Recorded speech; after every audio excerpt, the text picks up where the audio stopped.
It's Friday night, and in lieu of the X-Files, which got canceled because Stuntman Mark had to go play bingo tonight, we are going to do a basic, I guess, just movie talk, bullshit, hangout session kind of show where we take questions, we talk about stuff that we've seen recently. I got a couple of topics on here, Matt. Oh, but as always, joined by one of my dearest old friends back from the message board days is how long it's been. This is Matt, aka Rambo Raph. Man, how are you doing?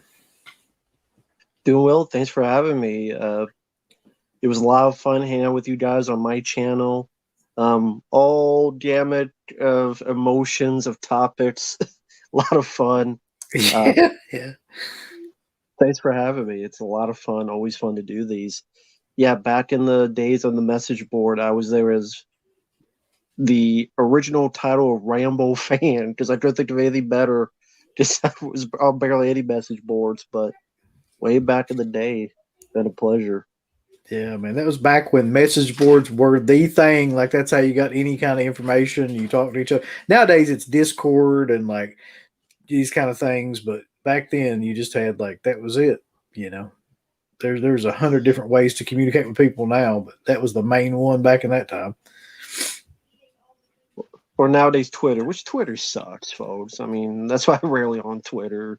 The tweeter boppers. Fuck Twitter. Yeah, Twitter's not very good. I don't understand TikTok either, so I'm never on there. Like, I just don't get it. You know what I mean? Like, I try, but I can't get. Oh. Are they the ones hyping up Skinamarink TikTokers? Yeah. I don't get them either. So, but we got a bunch of people in the chat right now, and Princess Puffins is going to try to jump on this chair and probably kill herself. So we'll see how that goes. She's going to go over to her spot. Okay. But we got a ton of people in here, man. We have some of these are your folks, and some of these are my folks. So let's see who we got. We got Preminators in here. TH Jamie, who wants to know if we're going to do a Scream 6 rant. Well, I don't think you've seen Scream 6 yet, man. So you really can't do that per se. I'll say this. Yeah. Real quickly, if these guys are doing a spoiler rant, if that ever is the day, I'll maybe check it out to know what's going on. But I'm not in a rush to see it because it's probably up shit creek. Well, I can't explain it any better than just to say that it exists. And I think CK had the best quote last night that explains it to me too. He said something like, I came in not expecting much, and I didn't get much. That's like the best way to really say it. Business of Fears in here. Good to see you. Punisher Batman fan. Dark Metal Spider. It's good to have you in here. Alpha Romero. Manny Gatello. And Radkins is in here. Bobby Reynolds. Carter Tradition wants us to shit on some movies. I'm sure that will probably happen. Kevin Smith's in here. What the hell? Kevin Smith. He must be still pissed off about that whole thing, right? Oh, God. Bug-Eyed Betty's in here. Phantasmat's in here. MacBoy Color. Dirk. Oh, my God. Russ Rudder, man. Where the hell you been? Runk. I ain't seen you in a while since we did that show, probably. Killer Pizza's in here. Afro Wells in here. There's a whole damn shit ton of people in here right now. Now, that's a guy from the message board, Runk. Oh yeah, that's Runk is old school. Yeah, we were just talking about that. Look at this. Bingo got canceled. Mark's in here. Son of a bitch. How you gonna do this kind of shit, Mark? How are you gonna do this? I just want to know. 7 minutes in, it's like I can't make it. No, it's because season 9 is so shitty the X-Files. He's like, I don't want to talk about it tonight. He's like, that's probably what it was. Yeah, spoiler alert. Season 9 of the X-Files is pretty hard to fucking get through. Sadly, TJ's in here. It's good to see you. He's constantly doing these streams with Dana too, doing the Tales from the Dark Side stuff, which is cool. The Jackson Jack says the government canceled bingo. So there's that. All right, man. So I had a couple of things I just wanted to ask you about because I was curious just to get your opinion on a couple of and not all of this is horror related. Like some of these are news stories that I just pulled from different sites that are just movie related. So I figured I would kind of get your take on some of these. And the first one is kind of horror related, but as of today, filming has wrapped on the Blumhouse Exorcist reimagining, sequel, re-envisioning, yada fucking yada. So it's done. It's in the bag. Primary filming is, wrapped. What do you think, man? Like, what is going to happen, like, with this?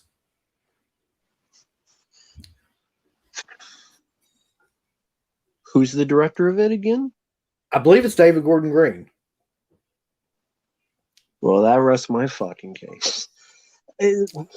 I'm really trying to like picture this, how this is going to work. Is it supposed to be a sequel like the Halloween films, or is it supposed to be brand new characters? Is it Ellen Barkin coming back? Is that correct? Ellen Burstyn, yeah. Ellen Barkin is in the Switch, but she's amazing too. But no, Ellen Burstyn's coming back, and she's 90-some years old. So, yeah, they've already had to wrap all her stuff. That shows how much I give a crap. I can't even get the actor right. It's going to be honing in as much nostalgia as possible to make you remember the first Exorcist. Don't be surprised if they rip off certain scenes from The Exorcist and redo them so that people watch them and they go, wow, I kind of remember that, or that scene's familiar.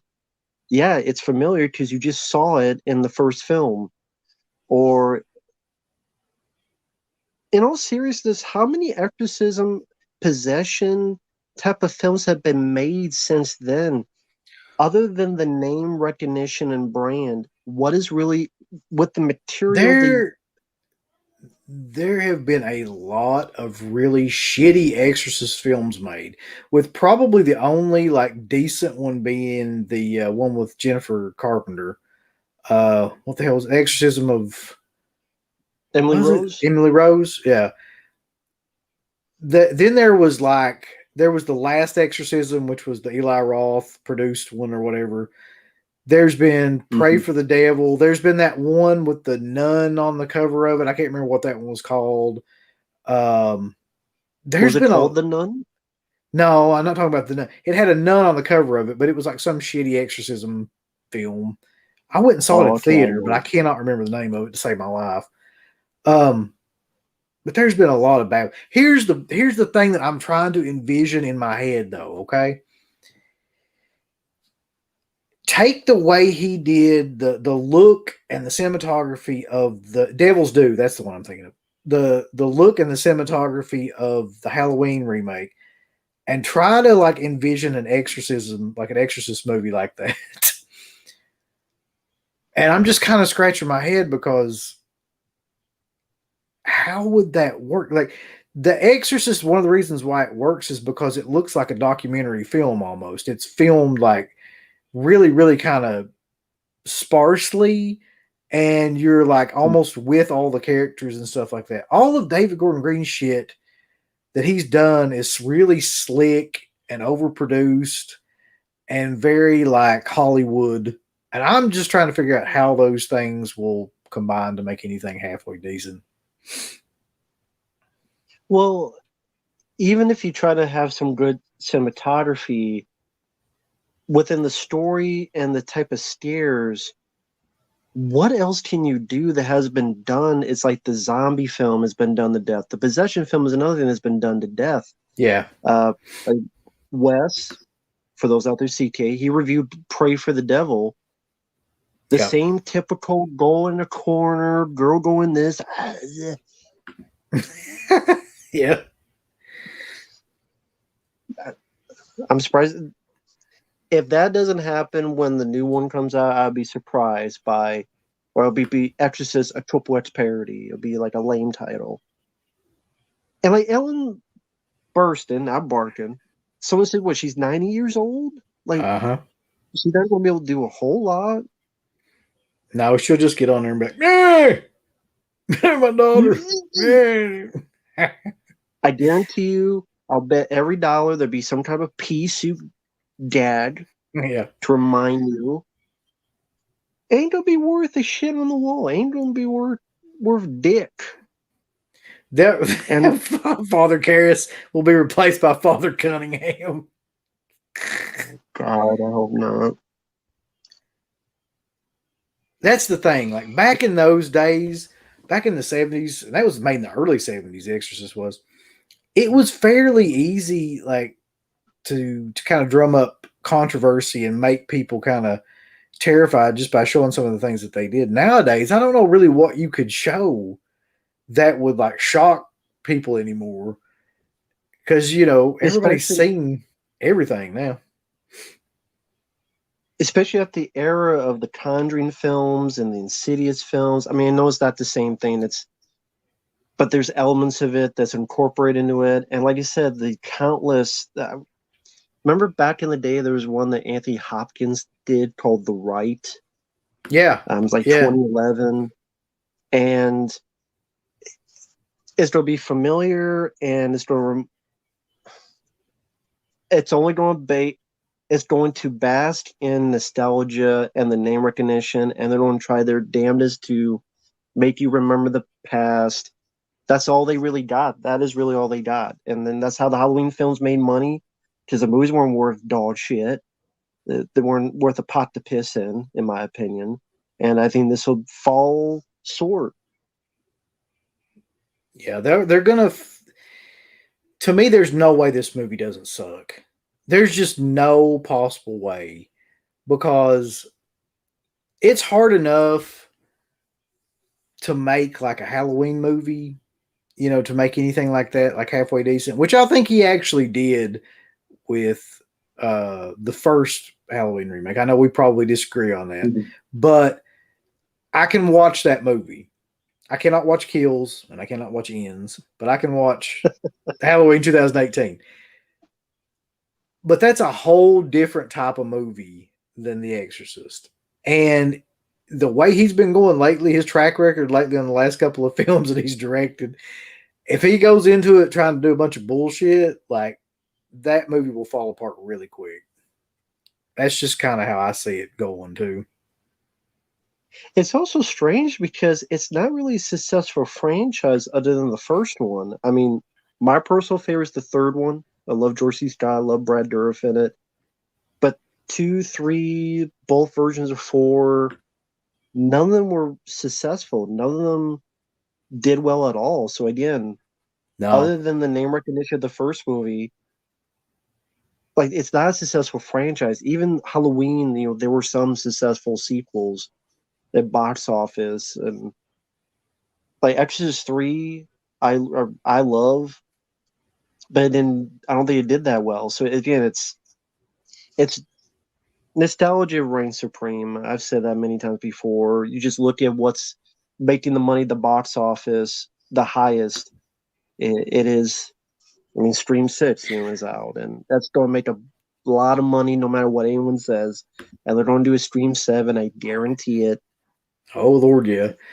Here's the thing. This is what I was going to bring up. This is going to be my next topic. So, early predictions were, Matt, that Creed 3 was going to beat Scream 6. But after it just, you know, came out in the box office numbers, they're pretty sure Scream 6 is going to kick the ever-loving dog shit out of, like, Creed 3.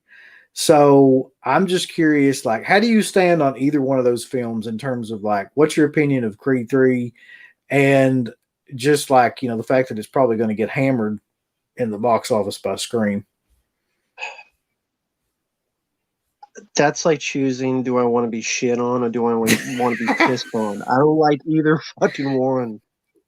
If people like him, that's fine. Scream, a trilogy is all you needed. Creed, he's an unlikable prick character. I didn't like any of the Creed films. I think Rocky Balboa ended it. I like that Creed more than the movie's Creed. Michael B. Jordan can act. He has one emotion. It's the same dead ass face he had in most of his other movies. And Stallone, as much as I love Stallone, he did nothing in Creed. He got sick, he puked, he got cancer, and he was tired. He went to bed. As much as I love Stallone, that's all he did in that movie. Creed 2 was jerk off Rocky 4. And I'm like, I'll just go watch the actual Rocky 4. And it's like, oh, we need to sympathize with Ivan Drago. Fuck that shit. I don't need sympathy. Ivan Drago work because he's Ivan fucking Drago. I don't need to give 85 dialogue pieces to Ivan Drago and make him a sympathetic character. That's bullshit. It's stupid writing. And I don't Creed the character, he's the unlikable prick. I don't care for Creed except the band. I don't care for Scream 6. Everything I've heard from what you guys talked about, what everybody talked about, I ain't missing much. And I don't give a shit about the new characters. I don't give a shit about the sister, the two sisters, wherever the hell they are. I don't care about those characters. I don't care about her and her daddy issues, seeing the ghost of Stu wearing the same shirt from the first movie for some fucking reason that she keeps seeing and whatever. Dirk's I don't care about the Ghostface wannabe collector. Dirk's got a good point, though. The two franchises without the main character in the franchise. So you got Scream without Sidney, and you got, Creed without, of course, Balboa. I kind of agree with you, though. I never understood the hype behind those fucking Creed movies because I didn't even like the first one. And everybody was like going crazy about the first one. I didn't think the first one was that great. I did not like the second one at all. And I have no real interest in I don't think that Michael B. Jordan's a likable character. I don't even think he's an interesting or kind of charismatic character. Like Rocky, that was a charismatic kind of character. Hell, even like Apollo was a charismatic character. And so were like a lot of the other, what do you call them, villains or whatever in the Rocky movies. But like, I just never saw that in the Creed movies. Like there wasn't anything about them that made me want to go back and watch them. Yeah, I mean, in all seriousness, Rocky is an underdog that's likable. You can relate to. You can relate to either someone like him or maybe used to be someone like him. You can understand, and he is a lovable character. He's a guy that will try as hard as do Beast Aftershave, and is trying to talk through the commercial and can't read well. Yeah. Paul Weathers is charming. He's charismatic. Michael B. Jordan, his character from the get-go is cocky. He thinks he's the bee's knees. He thinks he's top dog. And he just comes off as a guy that he's a villain. He comes off as a villain in a Rocky film, but we're supposed to root for him as he's doing training scenes to wannabe Ennio Morricone music. Because it was like the one train music was like, oh, I'm like, why does it sound like the man with no name's gonna come out and do a 6-shooter on his face? I in that first Creed, and if people like him, that's cool. It is not for me. Yeah, me either. That's not my thing. Apparently, it's not a lot of people's things by the judging in the chat here. Afro says Creed is a piss poor man's version of Rocky for the woke times. It just regurgitated stuff from the Rocky films. I mean, Creed is pretty much you take Rocky 1, a bit of Rocky 5, and a bit of Rocky Balboa, and you put them together. Yeah. Any of us going to grab the 4Ks for the I'd like to get that little box set of 4Ks. It's got like I think it's the first 4 or 5 and that one little like collector set. I think I'd probably try to get that. Why didn't they? This is a good question, Tim or Korea. Why didn't they do a Paul series? That would have been an interesting fucking series. And Spider Rico. Well, now they killed his character off. At the end of the second one, or one of them, they killed him off. Best thing about 5 was touch me and I sue you. Sue me for what? You remember that? Only in America. Only in America. All right. So I think we can all safely shit on Creed 3. I tell you, my Those Creed next. films made me like Rocky 5 more. I will say that. Yeah, that's what I'm Rocky 5 saying. was always the. Yeah. Go ahead. We were talking about this before we even went on, but it's like all these new movies are making you really appreciate the worst movies of the original series of these. Like, I like Scream 4 better now. I respect it more now because of Scream 5 and 6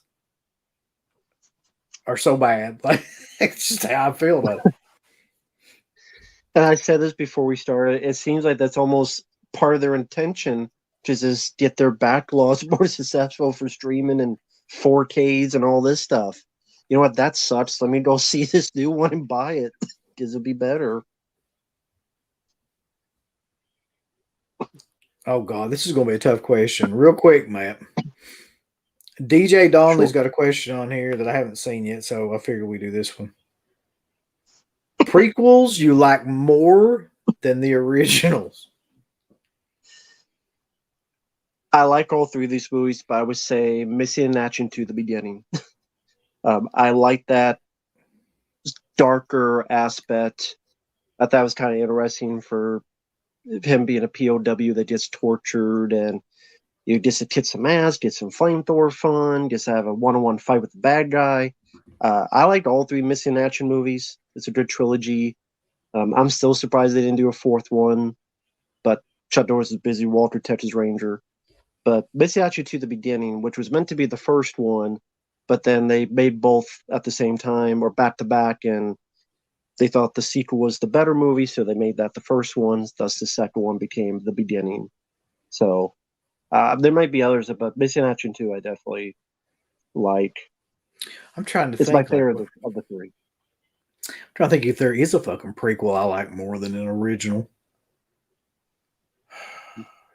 Yeah, there is definitely one.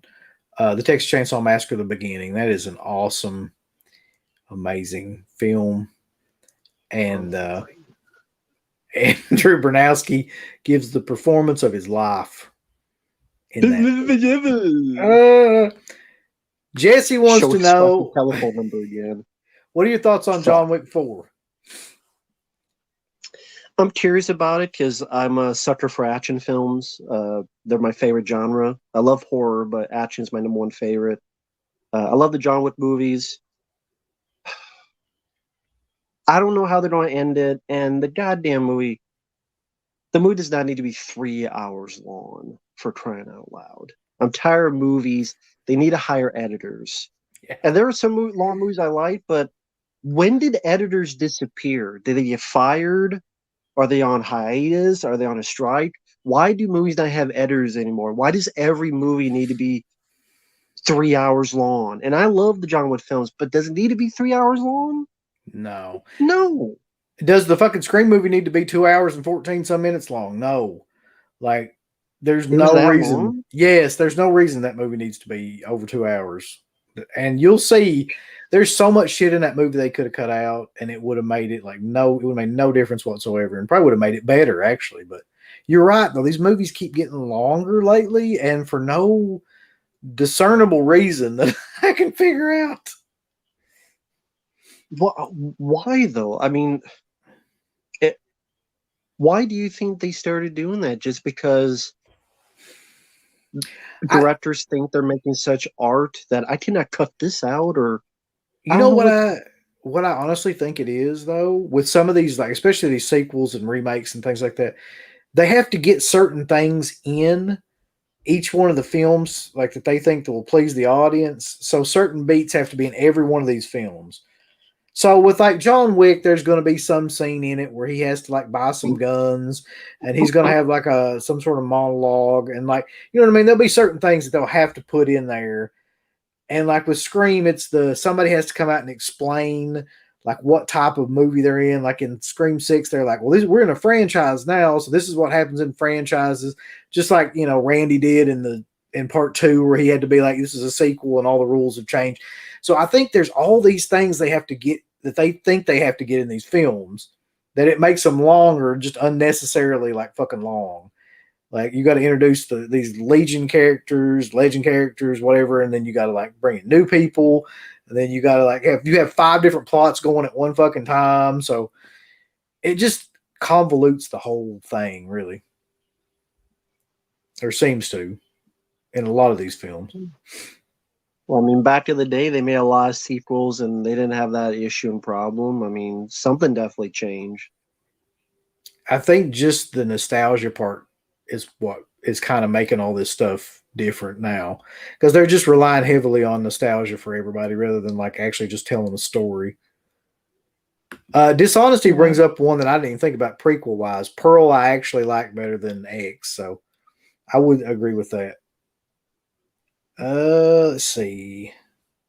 God damn, I can't. There's like so many questions.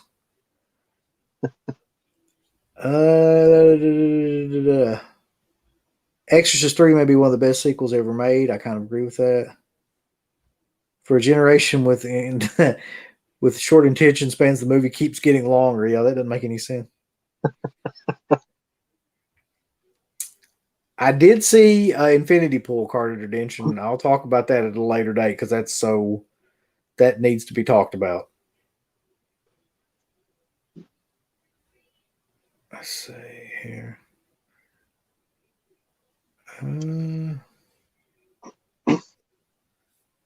So many questions. Somebody's high. Hold on. I just catch like bits and pieces of them.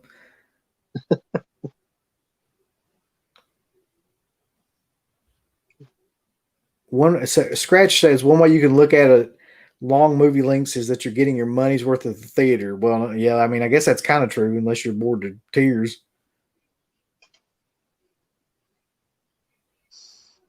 But the way movies are now, you're still not getting your money's worth for a lot of this shit.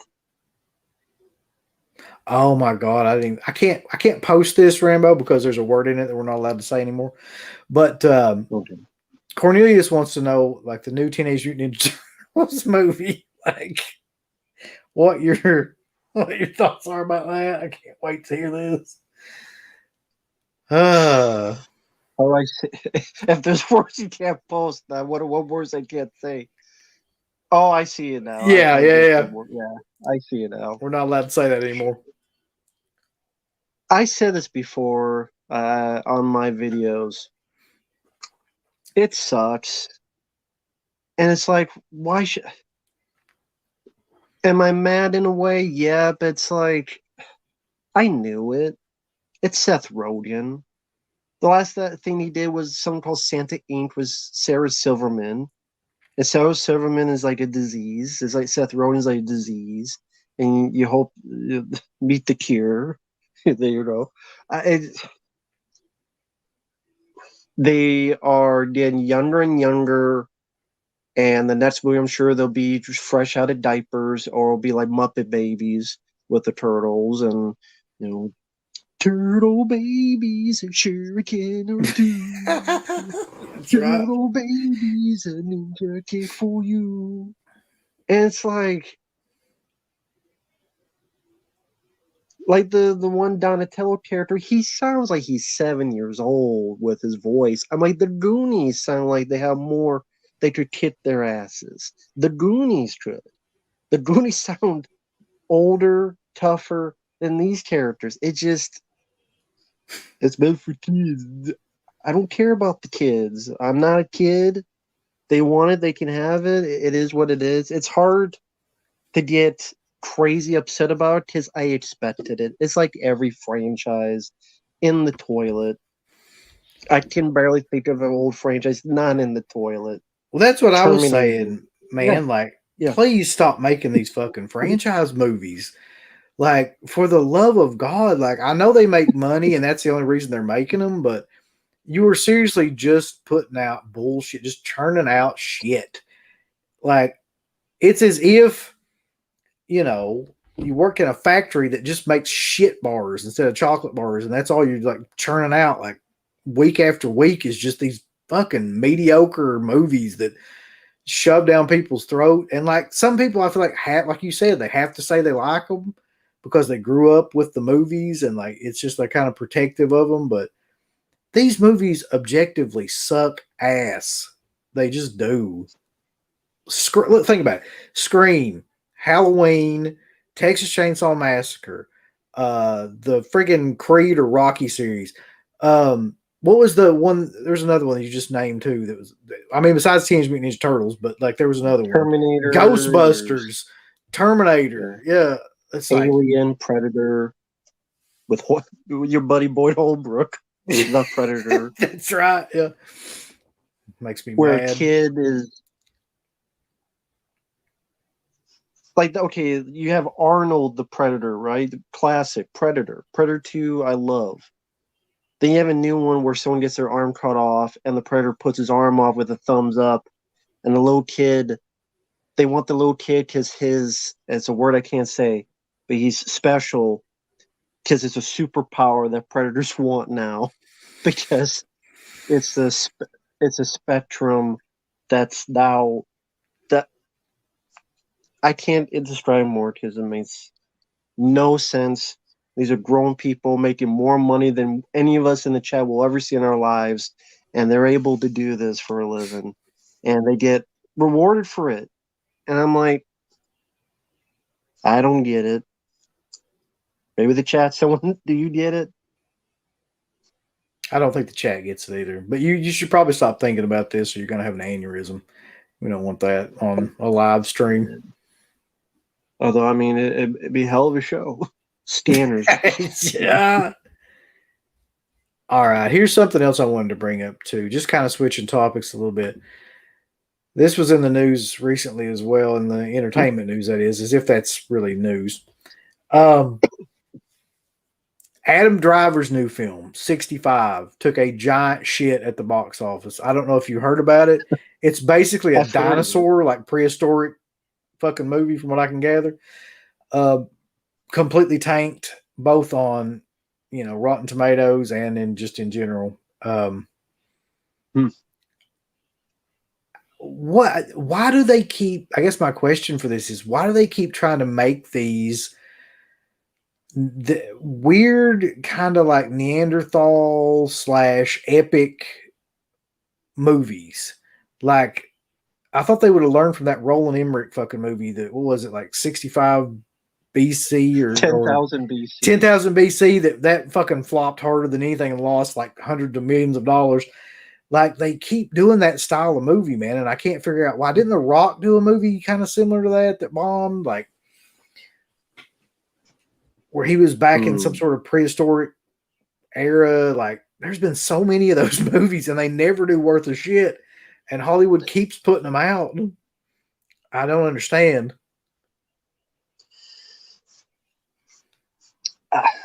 Hercules is one, but yeah, that's not exactly the one I'm thinking of.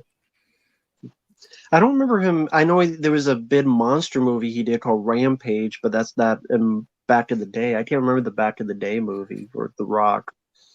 But they're hoping for I know it's like Adam Driver. He's got some guns, and it's like laser guns, and he's fighting dinosaurs.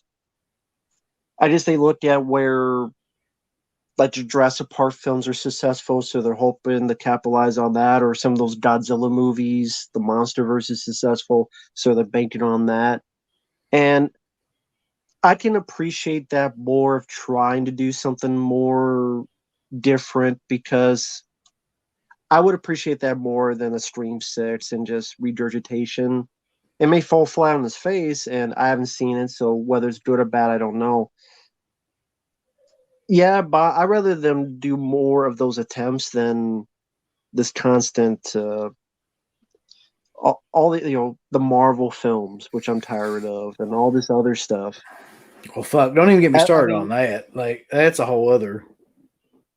Yeah. Well, I mean, it is the Ranting stream. So well, there was a news story today that I saw where they were talking about, and Disney was talking about it, that with the Marvel films, they're going to start doing less and less of any sequels past 3 and 4, because I guess like they've run the numbers, and sequels that go past like the third one in these Marvel movies fucking tank universe, or maybe not all of them, but a large majority of them, like once you get past a certain number, they just like start losing business. But really, that ain't the fucking problem with these movies. It's not the amount of sequels that they're doing. It's just the fact that that's all that's ever really coming out anymore, like that are blockbuster movies or these fucking Marvel movies. It has nothing to do with how many sequels they make. It's because their writing is terrible. And I actually think when they started, they're pretty decent actually. The way they write, they don't even write movies, they write agendas that fit into a movie. Yeah. Or they just write awful, unfunny comedies. Or they write characters that are just complete, utter, and I'll say this, just pussies. Just, Thor and like all these, they are demasculinized. That's not a word, but it's a word I'm thinking of, like the opposite of masculine. Take away someone's masculinity. Wherever that word is, I can't think of it. Mixed with get a bunch of 80s songs, more and more. Like the last Thor had a bunch of Guns N' Roses music in it. That became really big after Guardians of the Galaxy too. Like to throw those fucking like songs and shit like that. Yeah. Yeah, emasculated. Emasculated. Yep. Thank you. And they're just terrible films nowadays. I'm not even a guy that hated them when they started, but the emasculation of a lot of these male characters, and that's been happening a lot. To me, it's an idiotic decision, but that's what they're doing. Disney has all these issues going on. That's a whole other can of worms to get into. There's a reason why they've lost a lot of money. And that's one of the real reasons they're scaling back. They lost a lot of money. Now, granted, a lot of it's from theme parks because that's their bread and butter, and the whole what happened where you couldn't go out much, that didn't help. But these movies that they're making, I think more and more people realizing that when you're taking characters that some people liked and you turn them into wimps and you're they're getting writers that don't know anything about the source material, don't know anything about how to write a good film. They get people off the street that I have a certain agenda, I have a certain point of view, I have a certain political thing. I'm not going to get into that. There's this whole other can of worms. They hire them first and second front to just, we want to let you about something either in front of your face or behind this screen, and you're not even doing the basic job of entertainment. I would ask the last 5 movies, whatever they were, what was entertaining about them? They're getting goofier, sillier, crappier, comedic. Because Guardians of the Galaxy made such a bang, then every film had to be a comedy. And every film had to feel like, I feel embarrassed watching a new Marvel film nowadays. Yes, superheroes, I'm just so sick and tired of it. I liked some comic books back in the day. I liked some superhero films back in the day. But for me personally, that was my bread and butter. This film was my bread and butter. Rambo films were my bread and butter. John Wick films in an action front. So I just... Well, you know why I think, though? You know why I think that those movies, those superhero movies, are so kind of against what I like is because the films that I always go back to are the types of films that, like with Freakin' that he made with like To Live and Die in LA and Sorcerer's, where you had like nobody was really the good guy or the bad guy. Like everybody was like shades of gray. It's the same thing with movies like action movies like Cobra and stuff like that. Like, in that movie, like he does certain things to get the job done that are not necessarily like that was a big theme in movies for a long time. These kind of anti-hero characters. But with these fucking, Marvel movies and stuff, it's pretty much laid out before you. Like, here's the good guy, here's the bad guy. And with a couple of exceptions of movies that they've made where they've kind of blurred the lines, most of the time they're just like spoon feeding you like whatever shit that they want you to like think about the movies. Like this is what's good, this is what's bad. There's no in between, there's no gray area or anything like that. Then it's just really fucking dull. Like they made movies like that in the 50s, man, where it was like that's how they used to make movies back in the 50s when the censors were like telling them, like you have to like the good guy has to do this and the bad guy has to do this, and you can't like do anything, too controversial in your movies. And we're back to that now, really. It's crazy to me. And it doesn't help that a lot of those like bigger budget movies just, I know this is a weird way to say it, they look more superficial. Like the look of them aren't appealing, whether it be the wall-to-wall filters, the wall-to-wall CGI, the wall-to-wall, everything ends in this big video game CGI spectacle that I lose a lot of interest in because I can't help it. Even though you're supposed to steep within a movie, I see everything and I know nothing is real, nothing is on screen. I did go back and watch. Someone mentioned as hated as the sequel was, Rambo 3. Mm-hmm. I can still put in Rambo 3 today. I love that film. I think it's an underrated sequel. I'm seeing a real tank and a real helicopter and real blood squibs, which that's disappeared because we can't do that anymore. No, apparently not. And I could see that and be invested. It's not a deep story. That I'm fine with that. It was a story enough that I liked that. That's a spectacle that I could feel the spectacle. I could see the spectacle. I could see you cannot get more real than real. And it holds up in the long run better, while a digital effect within a few years doesn't. No, you're right. Like, and it automatically, and there's a couple of these in Scream too, just to kind of like think of a recent movie that I just watched. There's a couple of like visual effect, CGI kind of things in Scream that they do, along with like some practical. And immediately when I see them, as good even as they are now with doing that, when I see that, I'm automatically just like it takes me out of the movie. Because it just is so fake, and they're just trying to show something like as much as they can show of this, but they could do that with practical effects. But for some reason, money, time, whatever it is, they pick these still to this day, shitty looking visual effects, with people getting stabbed in the fucking eye and, face and stuff. And it just looks ridiculous still to this day. Like you can tell that it's not done. You can tell it's not real. And the minute you can tell something's not real in one of these movies, you're just out of it, But it's crazy to me about the money and time thing. My question would then go into the people making these movies. I would ask them, okay, well, you tell me, how come these micro-budget slasher films, talk about Scream, back in the 80s, My Bloody Valentine or whatever you want to pick, why is it that they were able to do that and they had a lot less time than you, they had a lot less money than you, but they were able to do that, but you can't? I don't know, maybe cut catering a bit, maybe cut some other stuff you don't need a bit, and you know what, this will actually work well in the long run.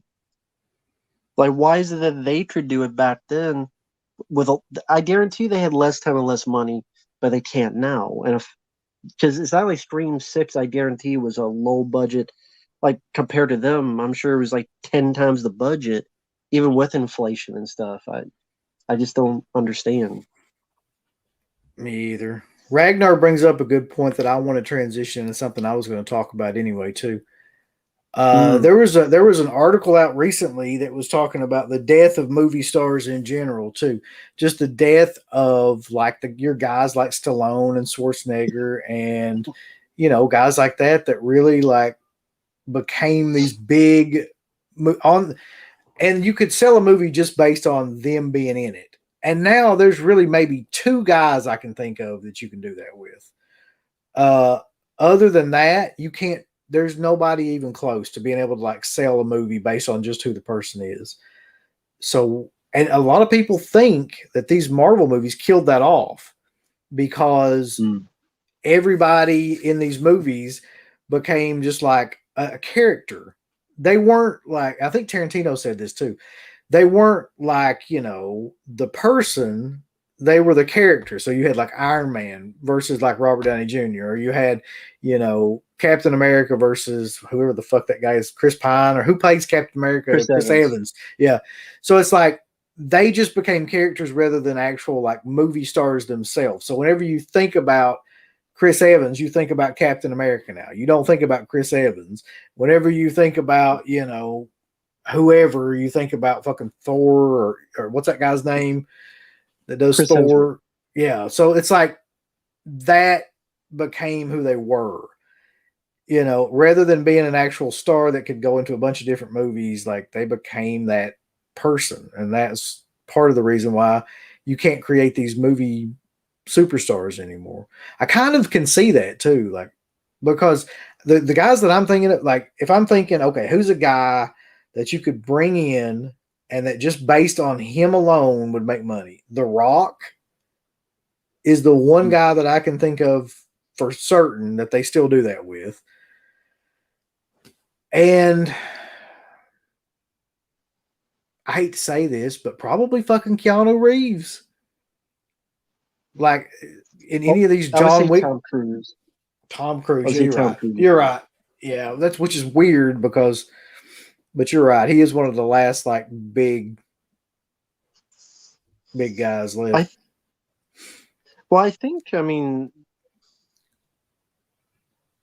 when you say like movie star, well, number one, I think more so social media than that's, I think, the big step away from movie stars. What I mean by that with social media is that because we all have the ability to go on Facebook, Twitter, Instagram, you will now know anything and everything that person says, does, thinks, political, scientifical, whatever their dealings, wherever their thought process is.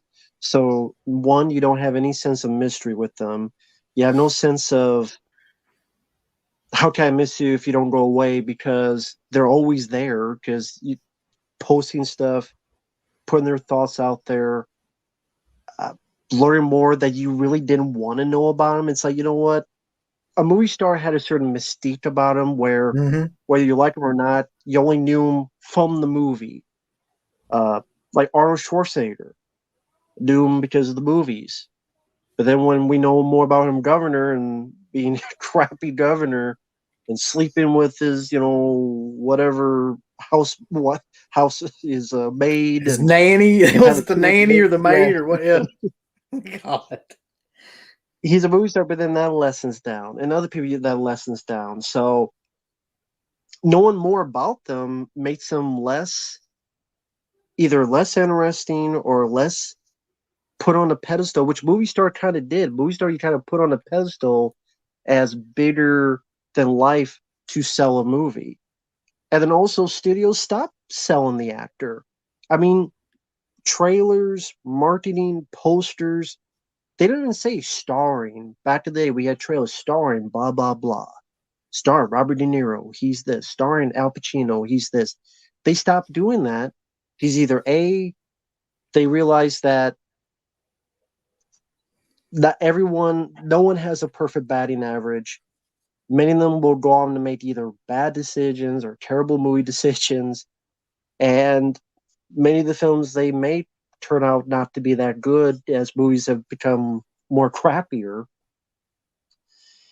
And so if studios, they look at it in a business sense of, you know what, we can't sell you because you're there's that many of sure thing actors that will Mm. pit every right project nowadays. So they stop selling it. And when they stop selling it, then the new generation, they don't look at them in that way. They look at put it on their phone and going, oh, what did this person say on Twitter? What did this person say that's on this blog, that's on this movie website? They said this Mm-hmm. opinion. They said it's almost as if trying to be more relatable to the audience member, but without that barrier, there's no how can I think someone's bigger in life when I know what they're eating? You know, because they posted their sandwich on Facebook. Yeah, Yeah, how do you have that? there's no Yeah, mystique left anymore. Yeah, there's no kind of like, and that's the thing. Sometimes, you know, and I agree with this saying, you know, the never meet your hero saying, because a lot of times these people are not great people, and they're just they're, you know, they're narcissistic a lot of times. They're, you know, spoiled a lot of times. They're not who you think they are a lot of times, and that kind of dampens, like you were saying, the overall image of like the guy then that dampens the overall image of the movie star, which hurts the movies. Maybe you're right. Maybe they're trying to distance themselves from these guys more and more, and not focus on them because they are so easily kind of corrupted, and that kind of fucks over the movies too. That maybe they just look at focus. Will Smith. Yeah, Will Smith's a perfect example. After that slap, they're not going to sell him as much. He'll still star in movies. Yes, he'll still do movies, but I don't think Stu's going to sell him as much as back in the day as the movie star amplification. And there's a couple of Wild Man here kind of sums this up too. There's a couple of genres that they do not really fuck with that much anymore. Like, okay, in the action genre nowadays, every so often something will come along, and it's usually the shoot 'em up kind of like thing. So you had Taken that came along and kind of got really popular there for a while. Then they did a couple sequels. Then you had, you know, John Wick that got really popular. They did a bunch of sequels of that. So every now and then you'll have like a action star come along, or a guy that's already a star that gets into an action movie that's like a franchise like that that'll come along. Equalizer's a good example of that too. But for the most part, like they don't really fuck with action movies that much anymore, and they don't fuck with comedies at all anymore. And so there's just certain genres that they just don't really do. Like they don't really exist. Westerns, I don't know when the fuck the last Western came out, really. And if probably the reason I don't know when it came out is because it probably bombed. There's a new one with Nick Cage. I know that. I think Clint Howard's in it, called The Old Way. I know like because someone told me about it. Didn't see it, but probably didn't do anything like you said. But yeah, the action people, they look at the superhero films as action. It's gotta be that or Jurassic Park type, or I just like Top Gun Maverick. That was like the biggest film last year. That's action. Mission Impossible. So that's how they look at it. Like uh, recognizable franchises that's easier to sell. Fast and Furious. That's why there's a 10th one coming out. Fast X. Yeah. That's what they sell is the recognizable franchise. That's one franchise, man. I'm not positive I've ever watched a single one of those movies. I don't think that I have any like interest in any of that. Like, I don't give a shit about cars, and I really don't give a shit about Vin Diesel. Like, I think he's one of the most annoying fucking guys just to ever exist. But that's if you're not into Vin Diesel, it won't be worth it to watch. I'm good. Maybe the second one, because he's not in the second one, but that has cars, so that gets to your other point. So now you just don't watch. Watch. To me, watching shit like that's like watching NASCAR. I just don't have any interest in it. What's up, Zero Cool? Yeah, but Days of Thunder is pretty cool for me. I like Days of Thunder. Tom Cruise joint, man. Tony Scott, rest in peace, Tony Scott. Love that director. Yeah. Okay, here's the next story I was going to talk to you about, though. Well, we got a second here. If anybody has any questions, they'll just throw them in there. I'm just going to keep reading some of this shit off here. TriStar Pictures, Matt, has acquired the rights to the Spyglass Media Group's horror slasher feature Thanksgiving, which is filming in Toronto right now. The project is based on the trailer that Eli Roth made 16 years ago for Grindhouse. That follows a killer who's in a pilgrim costume who visits a small town in Massachusetts. So essentially, what you never thought was going to happen, or I never thought was going to happen, is happening, which is they're making a full-length feature out of the Thanksgiving trailer from freaking Grindhouse. So they're a little bit late on this. Maybe a decade or so late on this, but I really like that. That might be the best thing that Eli Roth ever did, in my opinion. was that trailer. If they could That was figure a out fun trailer. if they could figure out how to do this right, I don't have any hope that they will, but if they could figure that out, this could be a really entertaining slasher film. Well, also nowadays, maybe they're looking at where all the buzz with the Terrifier movies, they've done buzz. The stream films being very successful at the box office. Yeah, Whether you like or dislike them, the Halloween films made money. they did. Yeah, I'm sure they'll do Elm Street soon. Texas Chainsaw Massacre had the Netflix puke fest. Be mad about Dukes of Hazzard flags. yeah, that's right. Is maybe that got someone going where, well, you know what, slasher film has a little bit of buzz right now, so let's make a movie. I look forward to just to see you guys review another Eli Roth film. I don't know if he's directing it or not. I just know that Oh, I don't really? think they let Eli Roth direct movies anymore. I think they banned him from that after the third or fourth flop that he had there. But Yeah, after Knock Knock, I don't blame him.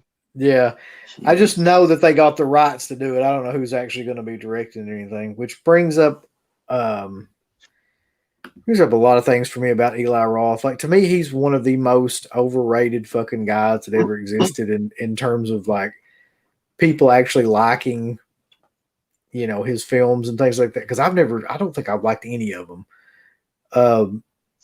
I've liked one.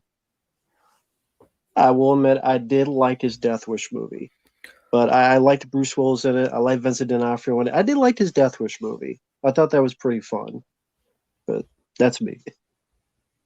I didn't even like that. Just because I have an unnatural hatred for Eli Roth, probably more so than anything else.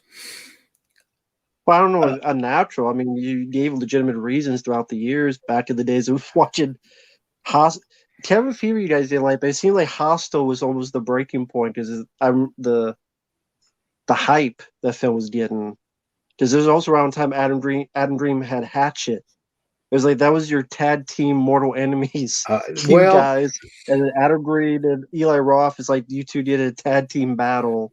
It's like, if someone knows animation, you should do that, folks. CT and Uncle Bill versus Adam Green and Eli Roth in a tag team. And we see what happened to both those guys, though. I mean, basically, we're more known now than they are. We're more around and than they are at this point. Either one of those guys, because I mean, Eli Roth is off doing a Ghost Fuck My Wife, and Adam Green. I don't even know what the hell happened to Adam Green. The Ghost what? Eli Roth's doing those shows on Discovery Central or Discovery Plus, where it's like a ghost ruined my life. I swear to God, that's the name of the show. A Ghost Ruined My Life is the name of one of the shows that he did. And then there was another one that was he's just doing these stupid, he's hosting these stupid ass paranormal types of shows and stuff now.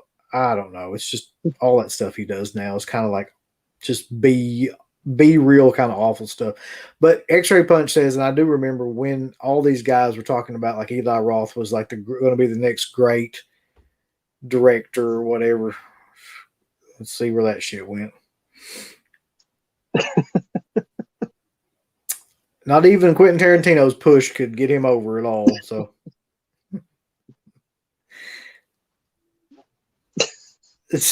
here's something else, though. Another kind of news story that I thought was kind of noteworthy. There is apparently, and I don't know how you feel about this movie. We've never talked about it that I know of. But there is apparently a Drag Me to Hell sequel in development right now by Sam Raimi.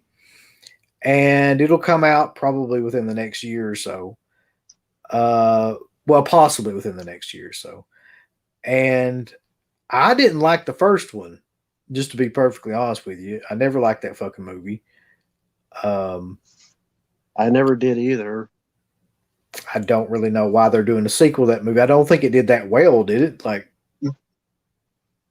I mean, there were some people that liked it, but it wasn't like a box office bonanza or anything. And that film, I liked Sam Raimi, kinda.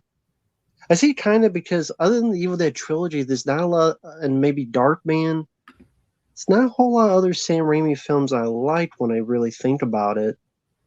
And that film was just very goofy, very silly. I remember the girl. Then the lady did an anvil on her head, and she popped out like Looney Tunes, Bugs Bunny eyeballs popped up. And there's all kinds of stuff like that in it. Yeah. also, how's it a sequel? She got dragged to hell. Like, Yes, that's that what was happened the at the end of end. that was the end of the movie. Yeah. So it's just a different person that also gets dragged to hell. Is the same movie? I don't know. I'm not sure. Hold on. Let me see if I can figure out anything else about it. Lex Luger. That's an insult to Lex Luger, man.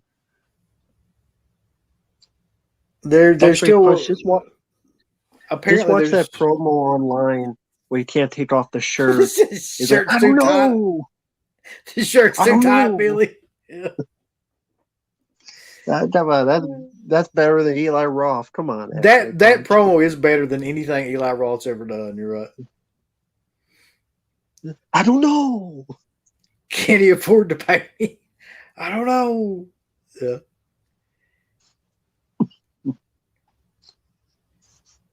Drive me hell. So there's no info you saw. And There's no story yet. The story's still being written and everything, so there's no information about like what that would be about or anything like that. I don't know. There's an audience desiring a sequel. Well, it didn't look like it on here. Like most people are kind of shitting on it. Mediocre film, rip off. Just yeah. He pops up a lot. He was a Barbarian, and he was in every other. Well, not every other, but yeah, he pops sometimes up I really like that guy, and then like sometimes he fucking just destroys a movie for me. Like Barbarian was a great example. When he came into that movie, I was like, it just got 1,000 times worse. Just his performance and role and everything in that movie. But like in something like Zack and Miri, like I thought he was great. Like I thought he was like one of the best things in that movie. So it's weird. Yeah. He had like a bit part of that too. FK, is that a sequel to Cocaine Bear? Yeah, well, it's not a sequel. It's just a direct, like, Asylum style ripoff. It really does exist, by the way. It's like Meth Crocodile or Meth Gator or something like that. Yeah. I'm not surprised with that company. That makes sense.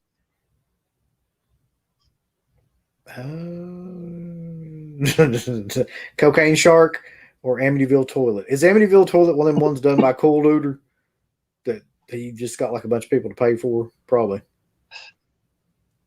When did he start making movies? Like it's like out of the blue. It's like when I think it's when I did the Alien commentary with you guys, and then you mentioned I'm like Amityville Karen.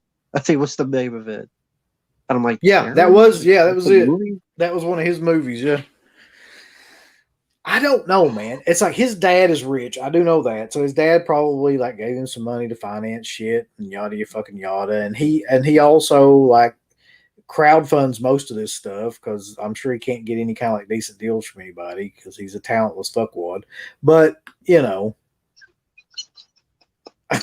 just throwing that out there. This would be a great movie, Jack Frost. Cocaine Karen.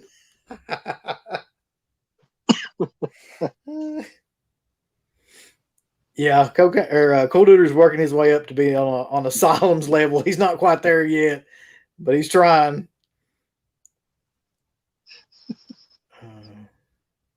I've never seen anybody that more desperately wanted to have attention and be in the limelight than that fucking guy that has absolutely zero talent and zero like anything going for him.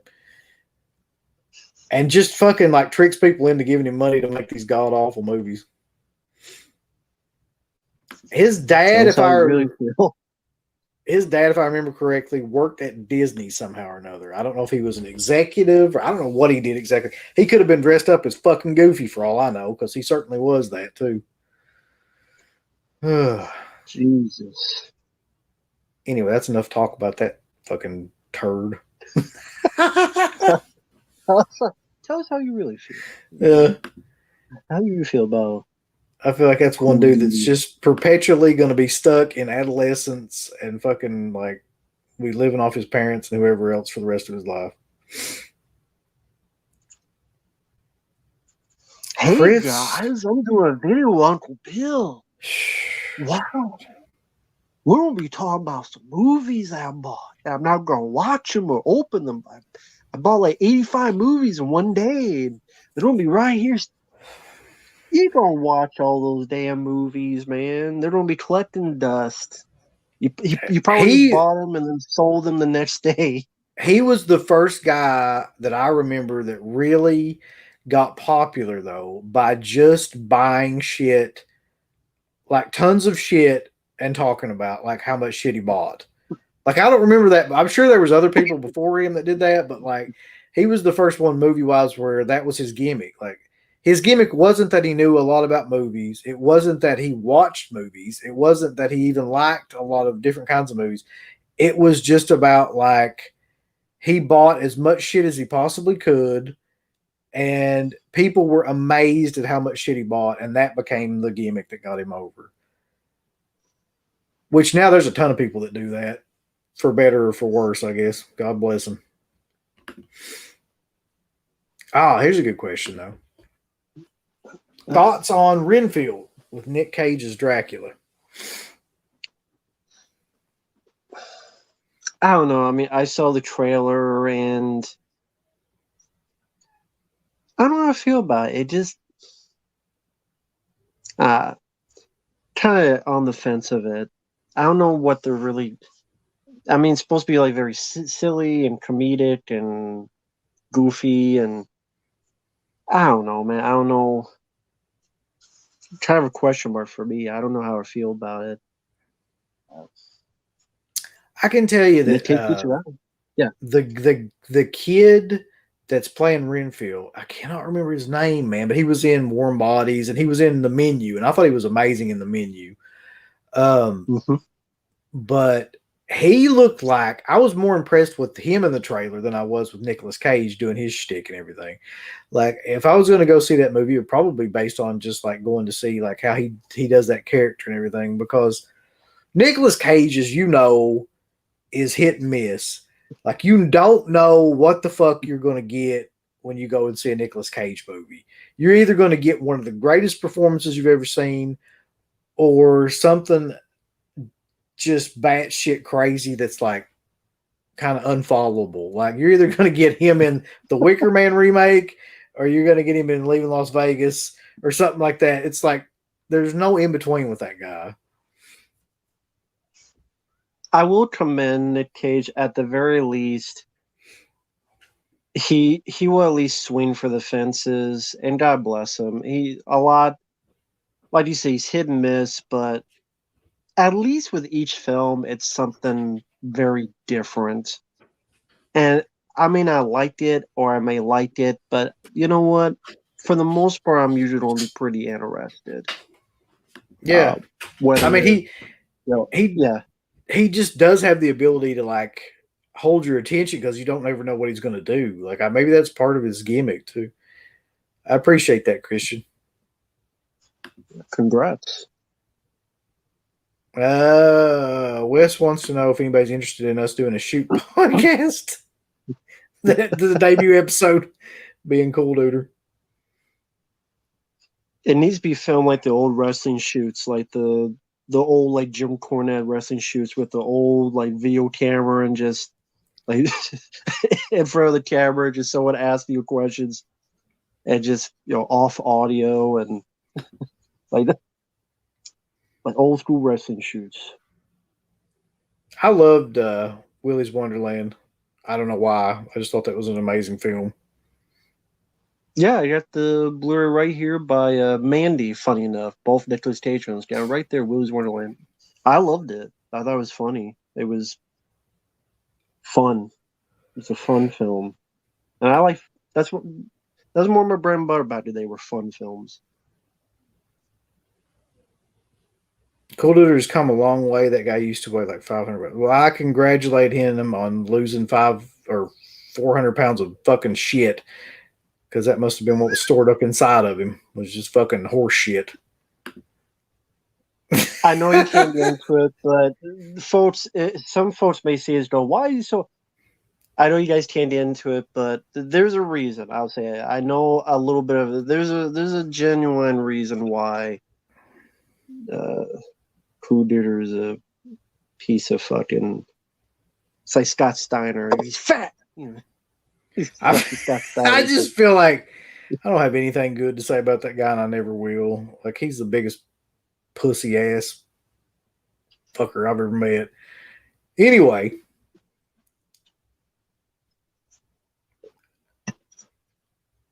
I'm derailing the show here with my absolute hatred for that guy.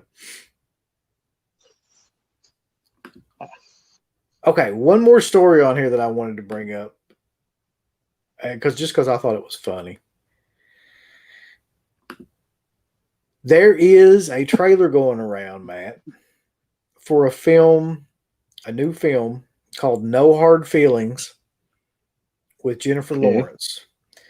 It stars Jennifer Lawrence, who agrees to date an awkward 19-year-old teen for money. Now, I don't think this movie's going to go over in today's world for a plethora of fucking reasons. But also, there was a movie called Can't Buy Me Love that was basically that exact same fucking thing. So, I don't know if this is supposed to be a remake of that, but I'm betting Patrick Dempsey probably did it better. They'll always go for the Patrick Dempsey. Who stars in the end? Jennifer Lawrence? Jennifer Lawrence. Yeah, she's the only one of note that I found that starred in it. Oh yeah, she's my favorite actress. I knew that you would really appreciate that story. I'm sure I could say a lot, but you two would look at it as bullying and harassing, so I'll just say I'll take a pass. A big old pass. Like sassafras from a sass of an ass. You take a pass from Jennifer Lawrence on anything she's done from here to eternity. Jennifer Lawrence, you pass out whatever's in my nutsack in your mouth. How about that? There's the pass. You're going to get banned again, Matt. You're going to get fucking... Something's going to happen. It's the curse of Jennifer Lawrence. That's all I'll say. The curse of J-Law. Reverse the roles and it's never made. You're exactly right. You're exactly fucking right. I can't believe she would even agree to do a movie like that, man. Like that, isn't that like kind of like Hollywood suicide right now, the way things are? Like, she's like a 30-something, maybe even like 40-something year old woman. Well, no, it's okay if a lady does it to a guy. If it was switched, like you said, then it's bad. But if the lady does it, then it's perfectly fine. I mean, look at that. There was that. You didn't see this, I don't think, but Wonder Woman 84. There's a scene where she takes an innocent guy, and it has him get possessed by Chris Pine, and so because Chris Pine's like a long lost love. So Wonder Woman's having sex with this character, but he's in the body of someone that just got fucked up and is against his own will. So Wonder Woman is just literally doing the horizontal fandango with a guy who had no choice in it because she put Chris Pine into his body. But that's fine. That's heroic. That's no one. Coming to America too. You saw that. What happened to Eddie Murphy's character?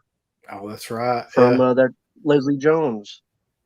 Now imagine if that was a guy doing it to, I don't know, any actress. But Leslie Jones is funny because he's loud. Although says it'll be pushed as a feminist film. Yeah. I don't understand what's going on right now, man. Like, in terms of just how stupid people are about this kind of stuff. But I hope it changes. that's right, Dirk. We should do an Amber Heard retrospective. That would be amazing. Talk about all her films. Oh my god. There might be one good one in that mix. I'm not sure. They'd be more interesting to talk about her trial, about how that was the worst acting performance of her career was her trial. That's true. That I mean, in that fucking trial was like, I watched that every day, man. Like it was the fucking Kennedy assassination or something. Like that was one of the most entertaining things I'd ever seen. Just watching her kind of just decompensate and fall apart and trip over everything she was saying and just be one of the worst people in the world. It was amazing. Yeah. So, what would be your takeaway from watching? You said you watched it like each day. What was the weirdest part to you that you heard? Was it not just the way she asked, but like was the weirdest part of that story throughout the trial you heard? That you know, the most pause. The weirdest. Well, I mean, of course, the shitting in the bed thing had to be the weirdest thing because that's just so out there. But then, like, there was the whole thing that was fascinating to me about the psychologists that came. The two different, I think they were psychologists, maybe psychiatrists. I can't remember. The one psychiatrist was the dude who was just clearly like crazy himself, and he was shaking all the time and stuff, and just like kind of, it was the psychiatrist for the defense, and they basically just tore him apart. And then the psychiatrist or psychologist for the prosecution was just kind of like spot on with everything, and kind of I was just fascinated by how all that went down and how they actually put somebody on the stand that could barely like talk for her, this old 70, 80-year-old guy who was clearly like just a contrarian out of his mind guy. But that trial was just crazy, man. Another part of it too was you really got to see just by those videos like how out there that celebrities are. Like, he's doing cocaine like all through the day and drinking and just walking around acting. I mean, I'm no Amber Heard fan, but a lot of that shit that he was doing, like, it was ridiculous for anybody to do. And her too, just fucking. You just got a glimpse into what that whole celebrity culture is like, and it was really just off-putting in a way. Yeah, I don't blame you on that. The one thing that I keep thinking is that guy, the witness, that was like in her car vaping. Yeah, he's like, I gotta go. I gotta leave. He's like, y'all are wasting my time. I'm at work. He was a cab driver, I think. Yeah. They kept asking him the same question over and over again until he got pissed off and just kind of left. So CK's asking, did any of us ever do it in the bed before on purpose or accidentally? No. Because I know how to use a bathroom. We're potty trained. Megapint. I forgot about Megapint. Yeah. Megapint versus John Octopus.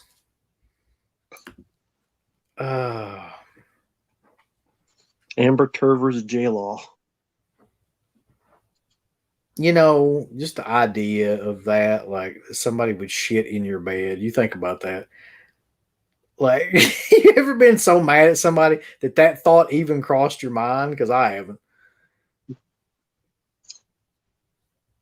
I mean, that doesn't really do you any favors either. I mean, you have to get off the bed. You have to somehow wipe yourself. That means you have to waddle around all the way to the bathroom. I just like picture, okay, I really got in him. Now let me waddle myself to the bathroom, waddle myself this. That's right. Just the act of it, yeah. Imagine like somebody walks in and you're crouched on your bed in like a duck squat position, just taking a shit on your own bed. I can't imagine.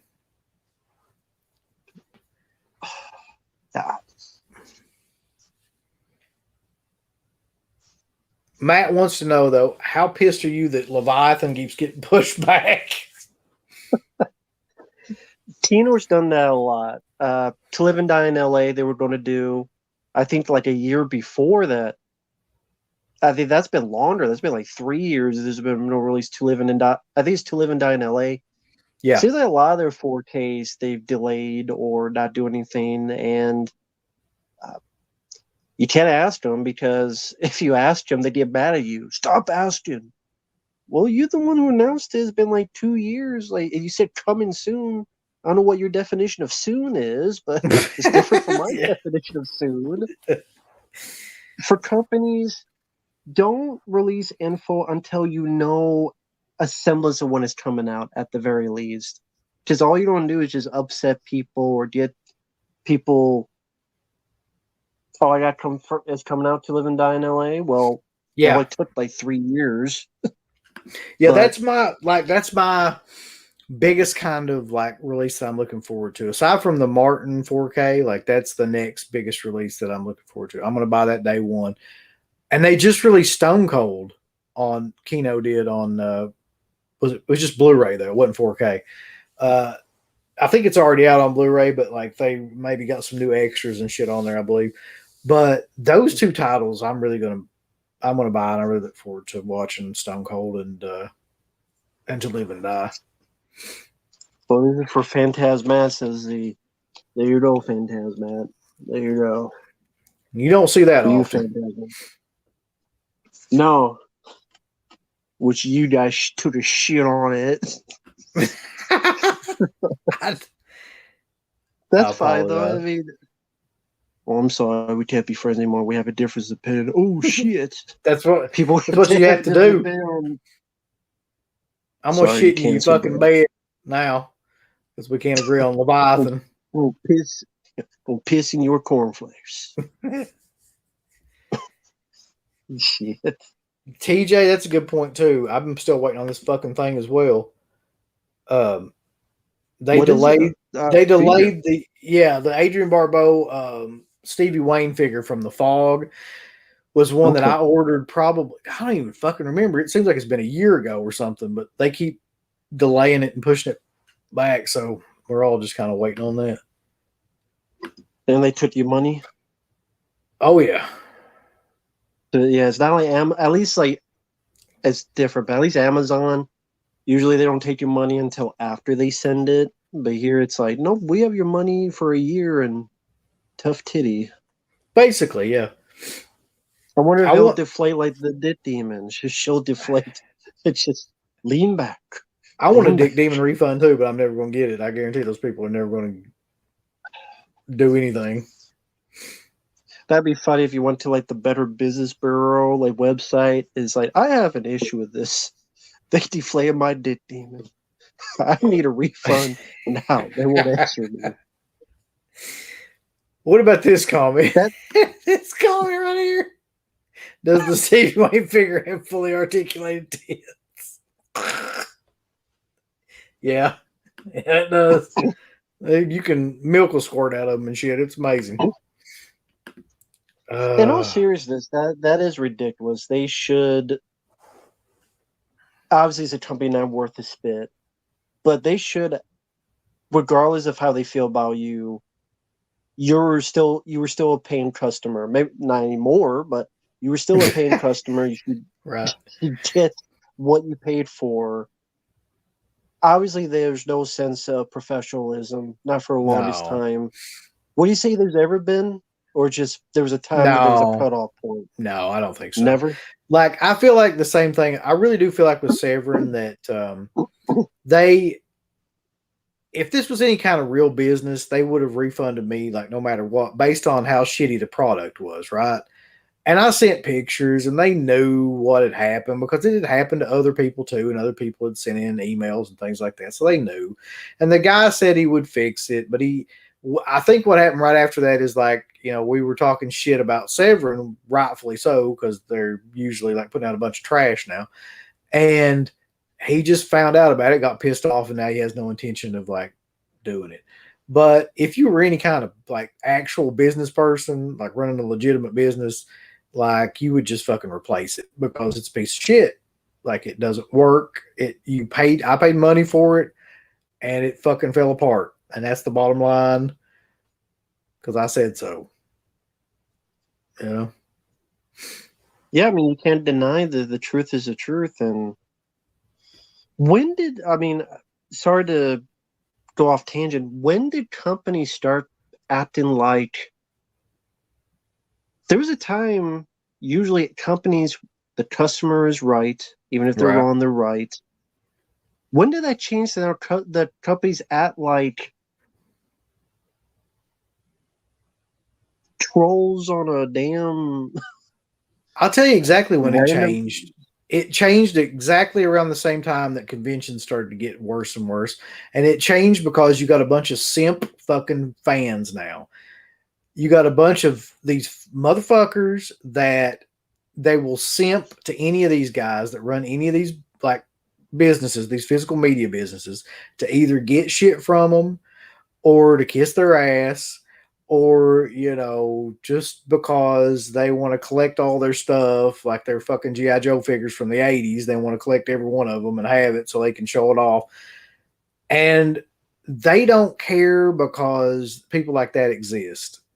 That no matter what they put out, they know there's a core base of people that will buy any of it. It could be the worst dumbest shit in the worst packaging, but like they'll buy it. So when you got that kind of, back catalog of people, it doesn't matter what you fucking do. You can just tell everybody you can tell like 100 people to go suck a dick, and then you're still going to have like 5,000 people that'll buy whatever you're selling. That's just strange to me to be that gun ho about, well, anything, but especially about a boutique label. It's not like they don't invite you to have a fucking ride in their car and go out and hang out and play pool or go to basketball. It's not like they're your friends. They're there to get your money. They've come for That your many money. people Yes. don't realize that. They don't realize that. Oh. That's just, it's strange to be that protective. It's not like, well, I'm sorry, Uncle Bill said something bad. Now the company is just down in the tubes. You can't do any more movies. Uncle Bill's the reason you cannot get any more fucking movies anymore in the history of media. Sorry. He was pissed as Dick Demon deflated with these Viagra. Right. And sorry, no more media. Uncle Bill said so. No more media for anybody. Sorry. I really Cancel think Hollywood. I really do think though, man, that like these fans, especially the Blu-tubers is what they call them. The Blu-tubers are dudes that just buy like What was Blu-rays, and that? they're YouTubers that buy Blu-rays and 4Ks just for they're cool duder basically.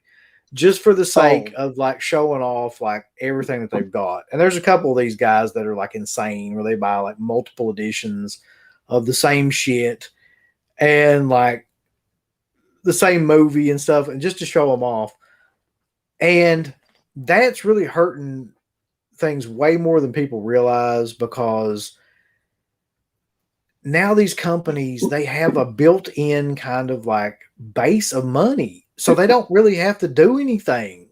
Like they don't have to come out with like quality products or anything like that, or even like have any kind of quality customer service because they know these fuckers are going to buy whatever just so they can get on YouTube and show it off to like how many ever people, and fucking that's all they do. That baffles my mind in a way, man. That has become a way to get like clout and like fans and things is just by buying as much shit as you can buy. but do these people not realize that without any sort of criticism, there's no way to get better?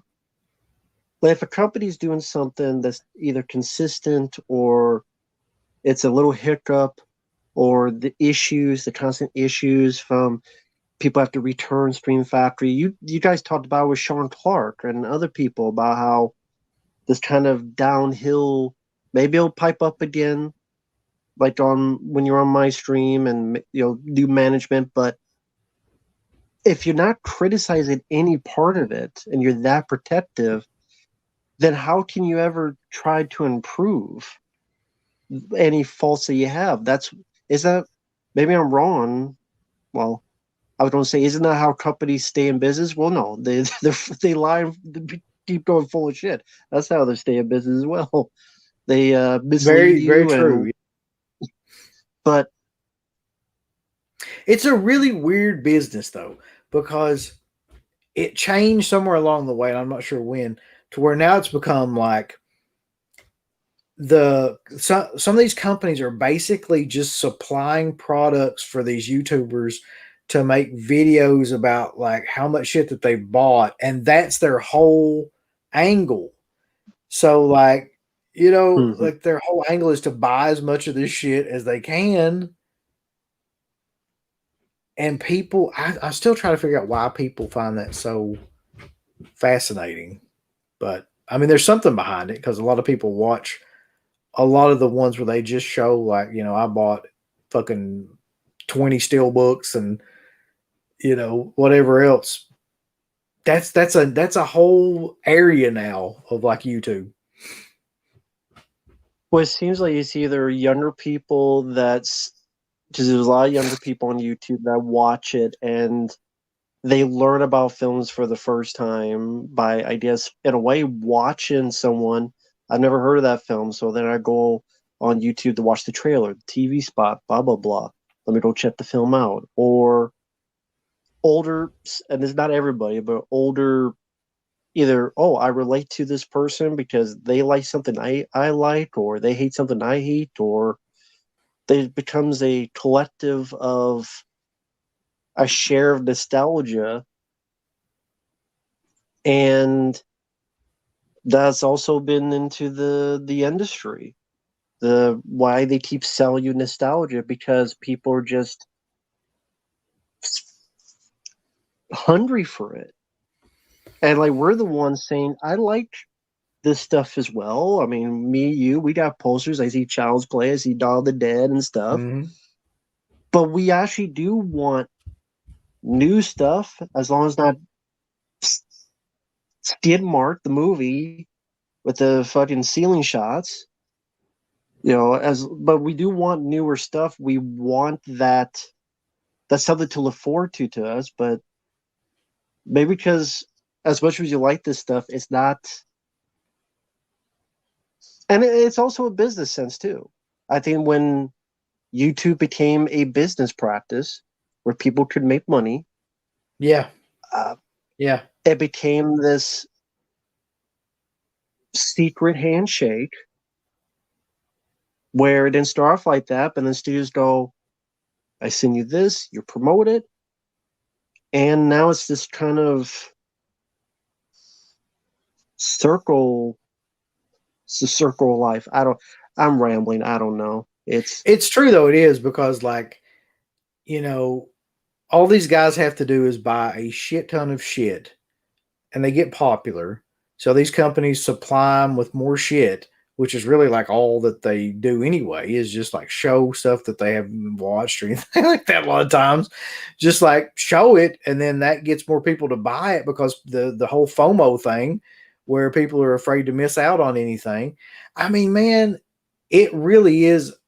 A lot of this shit is as bad as like drugs to me. Like it's an addiction. Like getting this stuff, not only getting the stuff, but competing with other people to see how much shit you can get is as much of an addiction as like anything else. And No, I was going to say I agree with the addiction part, because I didn't do this for YouTube, but just for my own thing. I would say maybe 10 years ago, it was fun to collect, and I'm going to get all this of this actor, I'm going to get all this of this director, I'm going to get all this and that. And you become, even if it's a film you don't like, it's like, well, you know what? This is a slasher film, and this is a slasher collection, this collection, this collection.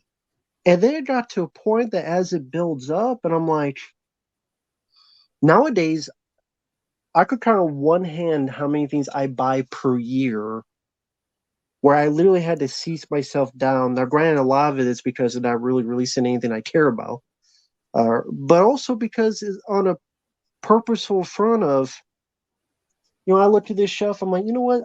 The last time I saw that film was maybe 3 years ago. Mm-hmm. And then the time before that was probably another 7 years ago. That film I'm probably going to watch one time or two times in the matter of 10 years. Do I really need this film? Do I really need that film?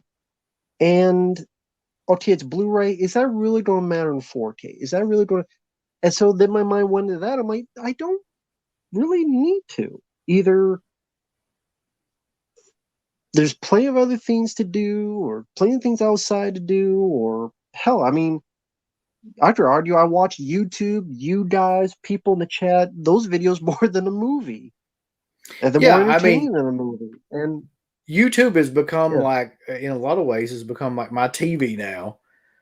Uh, yeah. in terms of, like I watch more streams and shit than I do anything like on television now.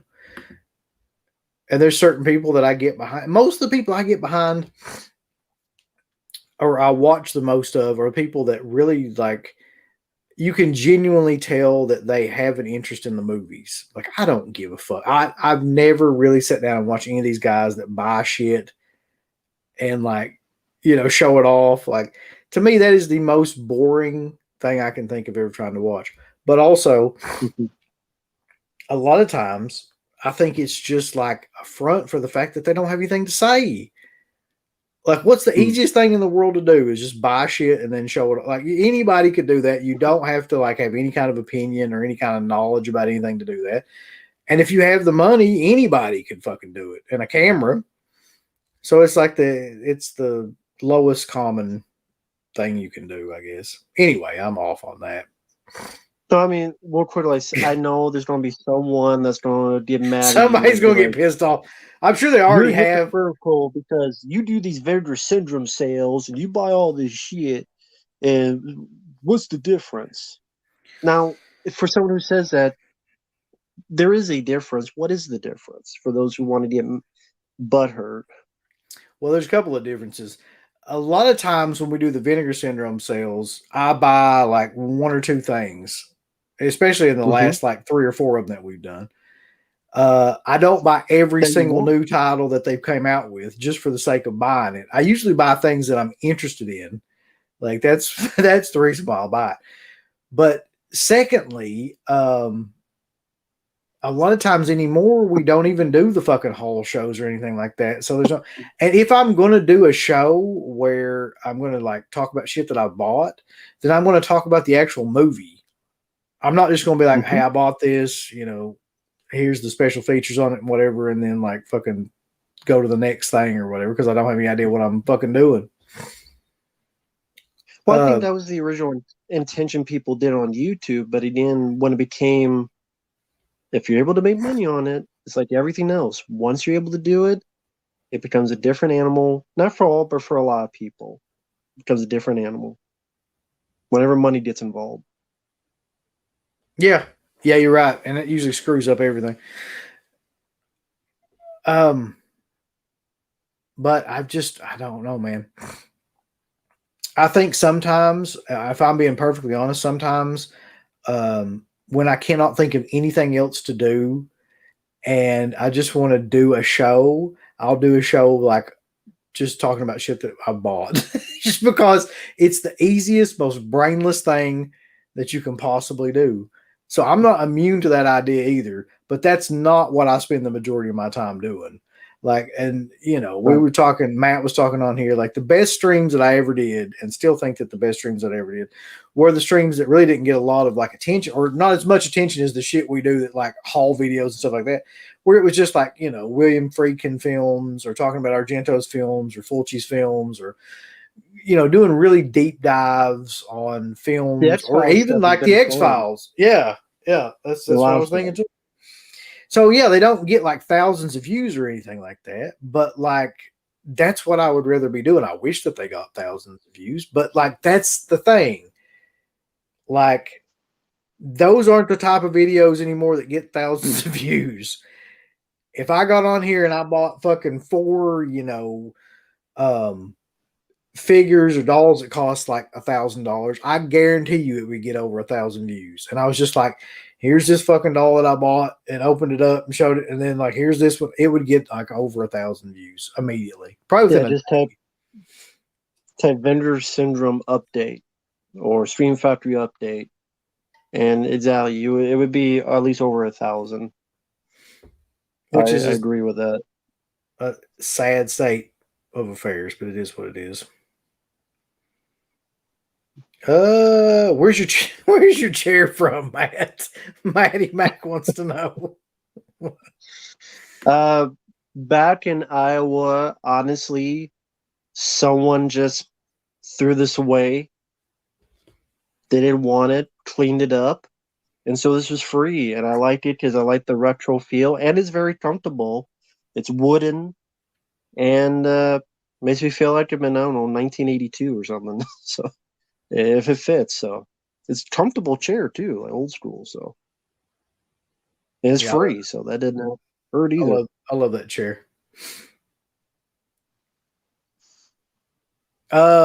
That's a good question, Scratch. We were talking about this a long time back, doing a Glorious Movies stream, and we never did it. We will add that one to the spin the wheel, make the deal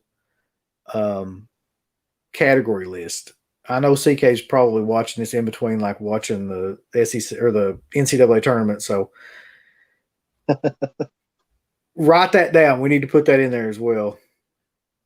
Dave G says, do dog videos, you should be a millionaire. That's probably true. People don't care about Don't Torture Duckling, talking about Fulci films. They want to know what peekaboo titles you got on the video. That's true. Oh, yeah.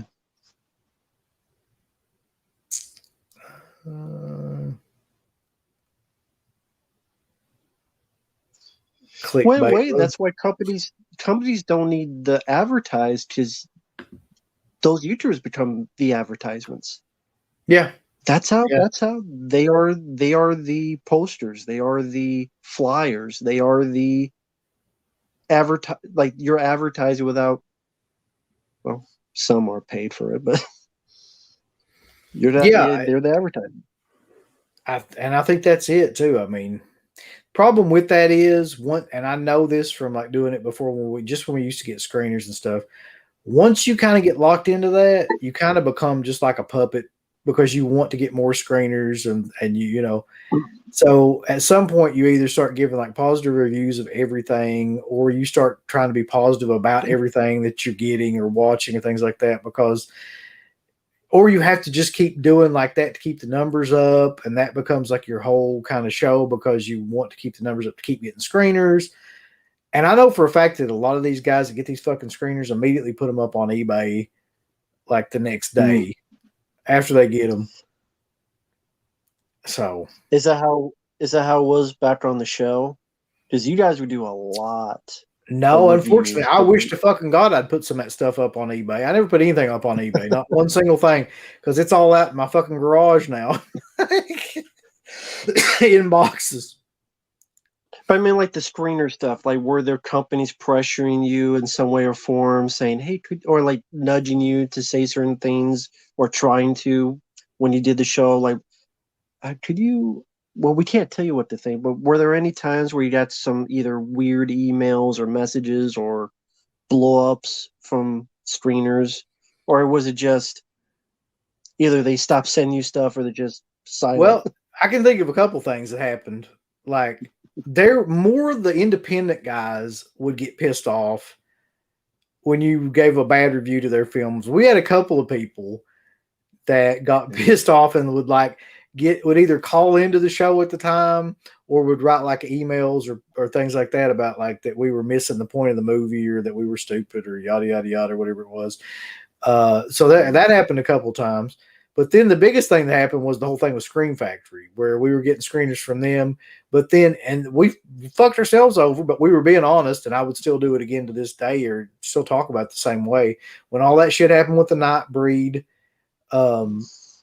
thing, and CK was talking about shitting in a box and sending it back to him. Well, they never gave us a screener after that, and that kind of completely killed our relationship with Scream Factory. But look what they become, man. I mean, who do you think was right? Like, at the end of the day, they become like the biggest sellout, soulless kind of, company ever. with their fucking off gassing and greasy shit KFC Blu-rays.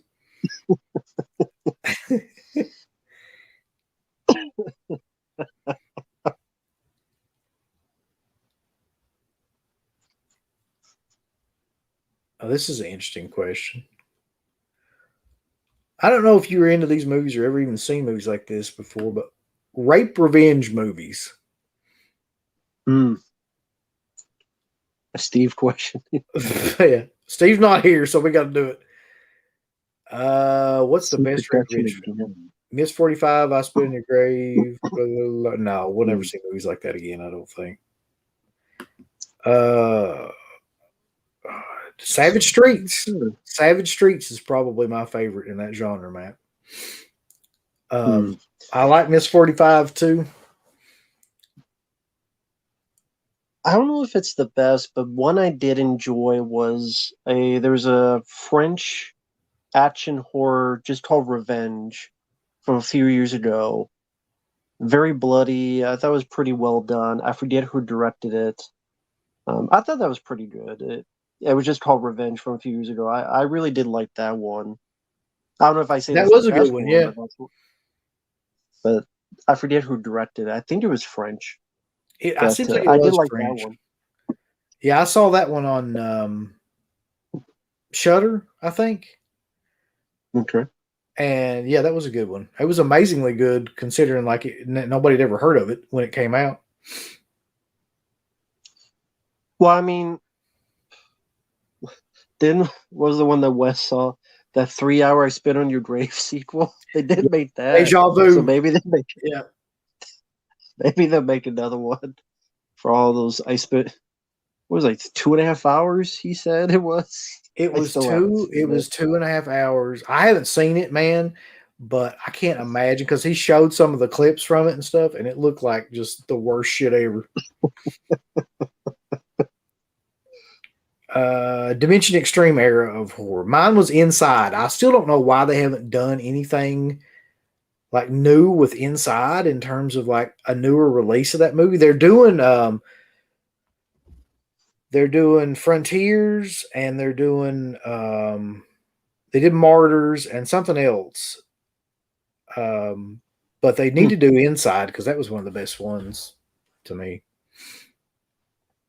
I don't know what films came out of that. I'd have to look up a list of what films came out under that label. There was just a brief period of time in like the early to mid 2000s where they were releasing like these kind of independent like Dimension Extreme films.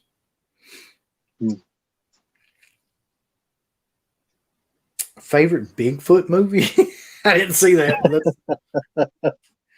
Of course, it's got to be Night of the Demon, right? I mean, I have a top 3 because sadly I've seen a lot of them. Harry and the Hendersons. That's a childhood favorite. Love that one. It's kind of like if, in a weird way, it's kind of like the TV show Elf. Like if Elf was a mini Bigfoot, because he lives with a family. It's like it might as well be the Tanner family. I did like one called Abominable. That was like Rear Window with Matt McCoy, had Lance Henriksen, Jeffrey Combs in it. I did like that one. And I liked Exist from the guys who made the Blair Witch Project. It's a found footage, but I thought it's actually better made than a lot of them. There's a lot of bad ones, but Exist I thought was actually fairly good. So that's another one Cool Duder did. He did a Bigfoot movie as well, and that was awful. Oh, he did. There's a lot of awful ones. There's also one called The Geek, which is an adult film. That's a Bigfoot movie. It's called The Geek from the 70s.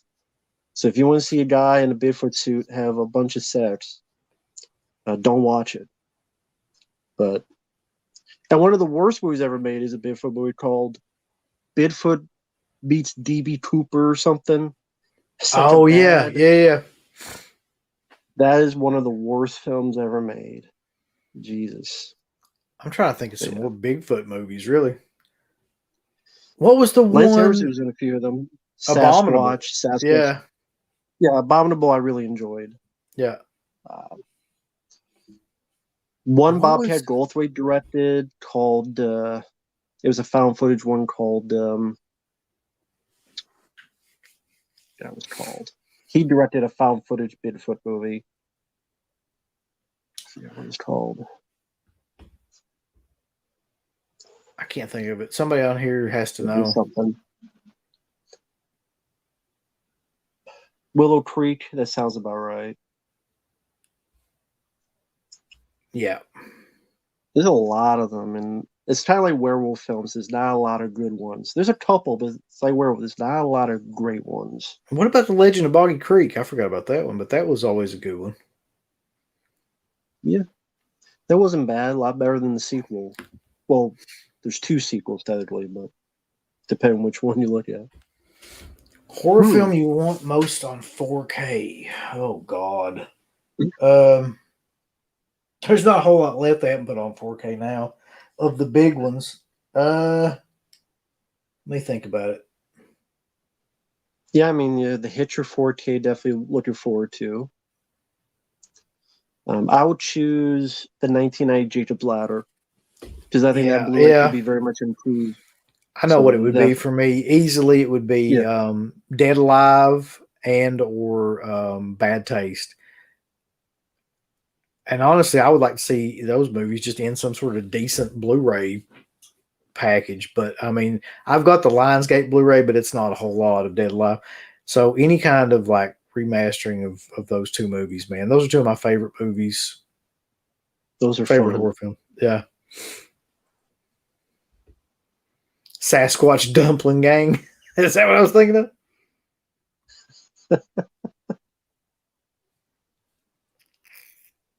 Maybe The Exorcist. Yeah, that's true.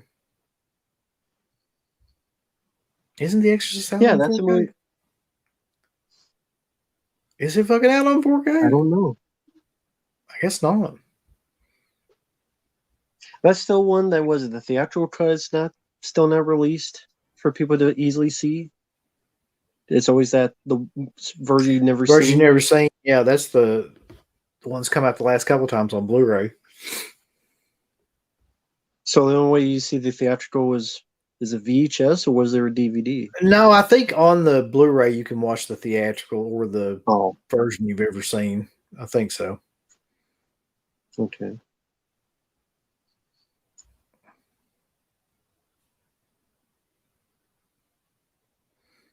Okay, so The Exorcist is only on an overseas 4K. Okay, I didn't know that.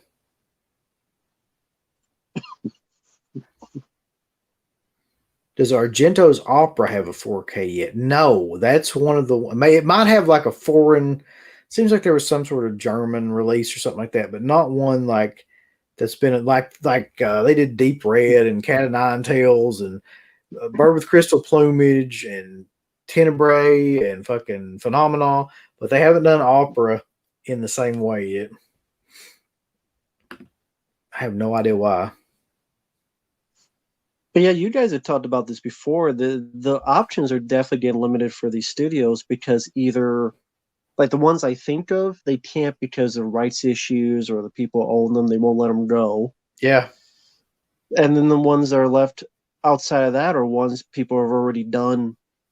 So easy for the most part. So either again, it's the ones that are lost or can't be found, or again, people are being asses about it, or they say they've already been done. So now you're just put them on 4K. See, what they've started doing here lately, though, to combat that, because they know there's all these stupid assholes like that will do this, that will buy multiple like versions of these movies, is now they just take the same movie and they recycle it over and over and over again, even if they've already got like a 4K of it out. They'll put another 4K of it out, either in a steel book, in a media book, in like the deluxe kind of hardcover packaging. They'll just take it and just some of these franchise titles, it just never ends, and people will buy every single one of them, even if there's nothing about them that is any different, like other than the packaging or something. But yeah, that happens all the time. But I That's wonder if kind of that's something the they learned back in the day with Anchor Bay, with like how many Evil Deads they came out and people bought each copy, and yeah. I other mean, movies they did that too. I think to me, I can see the point of upgrading. Like if you got a Blu-ray and you want a 4K or something like that. I can even see the point of upgrading, like to if you there's new extras on it or something like that that you want to watch. But what I don't see is like taking the exact same movie but putting it in a different like package and then just buying it like 2 or 3 different times. That's always confused me.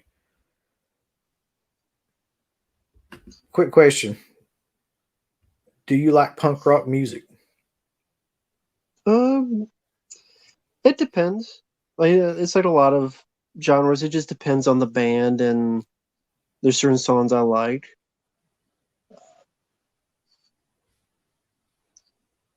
Like the songs in was a Repo Man, Emilio Estevez film. I thought that was a pretty good soundtrack, and there's a few other movies. So it just depends. It's not my number one favorite genre, but not bad. Like the punk rock music in was it Alone in the Dark, the '82 film.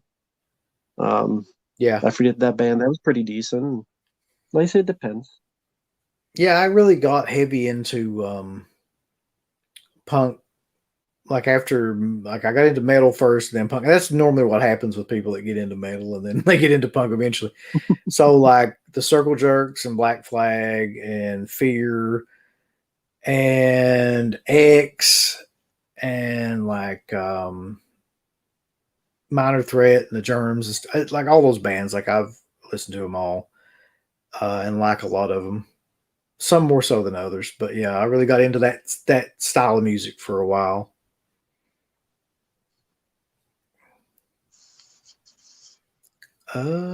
Is the original Ringu worth buying? Uh, Mm. yeah. I mean, have you not seen the original one, Matt? If I did, it's been so long, I don't remember much about it. I more remember the remake with Naomi Watts. So Rendu I probably saw like 15 years ago, and I don't remember it. Yeah, I would say if you can get it at like a decent enough price. By the way, speaking of decent enough price, right now, probably for a really limited amount of time too. Hamilton Books is having like a sale on Arrow Blu-rays for like $11 or something like that. So I mean, there's a bunch of them on there that you can get for like $11, and some of the box sets are like $30 that were like 70 or $80. So if you're interested in that kind of thing,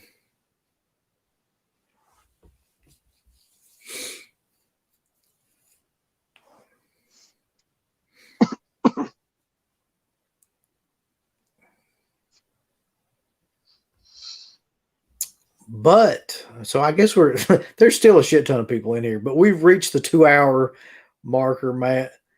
So OCP's in here. Where the hell you been? I didn't even see him in here until right now. Nah, you just I think you just got on now. How you doing, Mike? Hope you're doing well, man. I know you're under the weather. Hope you're feeling better. So if anybody has any last minute questions, now be the time before we log off here, because usually like to go about 2 hours. And it's been great though. We've had a lot of questions, a lot of feedback. I haven't seen the 2013 film Under the Skin. Have you seen that one, man? So that was Scarlett Johansson. That was, I thought, Bauer's sighting is farting in church. I mean, it was actually that would be more exciting and suspenseful than that movie. I thought it was boring as shit. And Scarlett Johansson fits because she had the neutral bland face for a neutral bland movie. I just, if that's the movie I'm thinking of, it was just molasses. It probably was. Thoughts on Night of the Living Dead 90? I think he was going to say he actually prefers it over the original. I love Night of the Living Dead 90. I saw it in the theater when it came out with my dad. I was 10 years old because it came out in 90. And I didn't like it that much then, but I love it now, mostly for like Tony Todd and Tom Towles kind of performances in that movie. I still think also, God, what's her name? The one that plays Barbara, Patricia Tallman is really good in that movie too. I've Yeah. actually right over here. I'm looking at it right now. I've actually got like a crew jacket from that film that I bought off a guy. A lot of people on here know him. He runs GARF, which is the George A. Romero Foundation. And Okay. back in the day when we were doing Dead Pit, we were really close, and I bought one of the crew jackets from that movie off of him. How much did that cost? Do you remember? At the time, I couldn't tell you. It was not any more than $100 though. It was probably 50 to $60. That is a steal. Damn. That's been Nice. 15 years ago, maybe even longer than that. Yeah. And yeah, I enjoy the movie as well. I think it's a pretty solid flick. It's a remake. It's one of the better remakes. The cast especially, I really enjoy. Yeah. I'm trying to get these comments to move, huh? But Tony Todd's always been a pretty damn good actor. Yeah, I mean, I've liked him in a lot of different stuff that he's been in, even like non-horror films. He was in the X-Files episode. He was in we talked about it, yeah. Where the Vietnam vets in this experiment where they can't sleep. Yeah. Or they don't sleep. And I mean, Tony Moran might not like Tony Todd, but that's Tony Moran. For some reason. Because Tony Moran, like, I don't even remember what the hell the deal was. There was a bit where he ranted about Tony Todd for some reason. Did he rant about Tony Todd? I think he did in that 2.5 hour thing because I couldn't finish it. No. And he's like, I don't even get why. But I mean, he was pretty high, drunk, both, whatever the hell. Rampage from 1987 by William Friedkin. I would love to see that come out in an official like Blu-ray kind of release. That's one of his lost films. It's his only lost film, I think, that's left. Michael Bihn's in that one, and it's never had like a really decent release. I would love to see that though. I wonder why it hasn't been. I'm not probably the content. I mean, I'm not entirely sure, but I don't know. I mean, if August Underground movies where there's literally bits where it's a found footage where someone goes sniff my ass. Yeah. Like those movies got released, and that is more barely called content. Just they're barely movies. But worse than anything Rampage ever did. And Rampage is a legitimate movie. That's very true. Which director made more of your favorite films, Carpenter or Argento? God.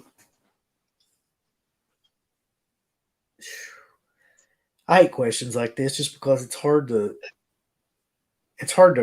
qualify that. For me, John Carpenter, just because The Thing is close to being my favorite horror film of all time. Plus, I like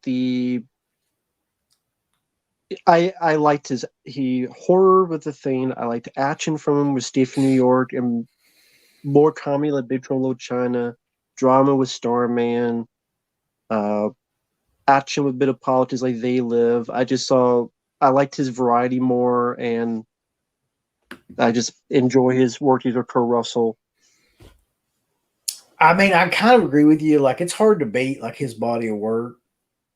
Even like, so Argento has done probably 4 or 5 films that I consider to be like from good to great.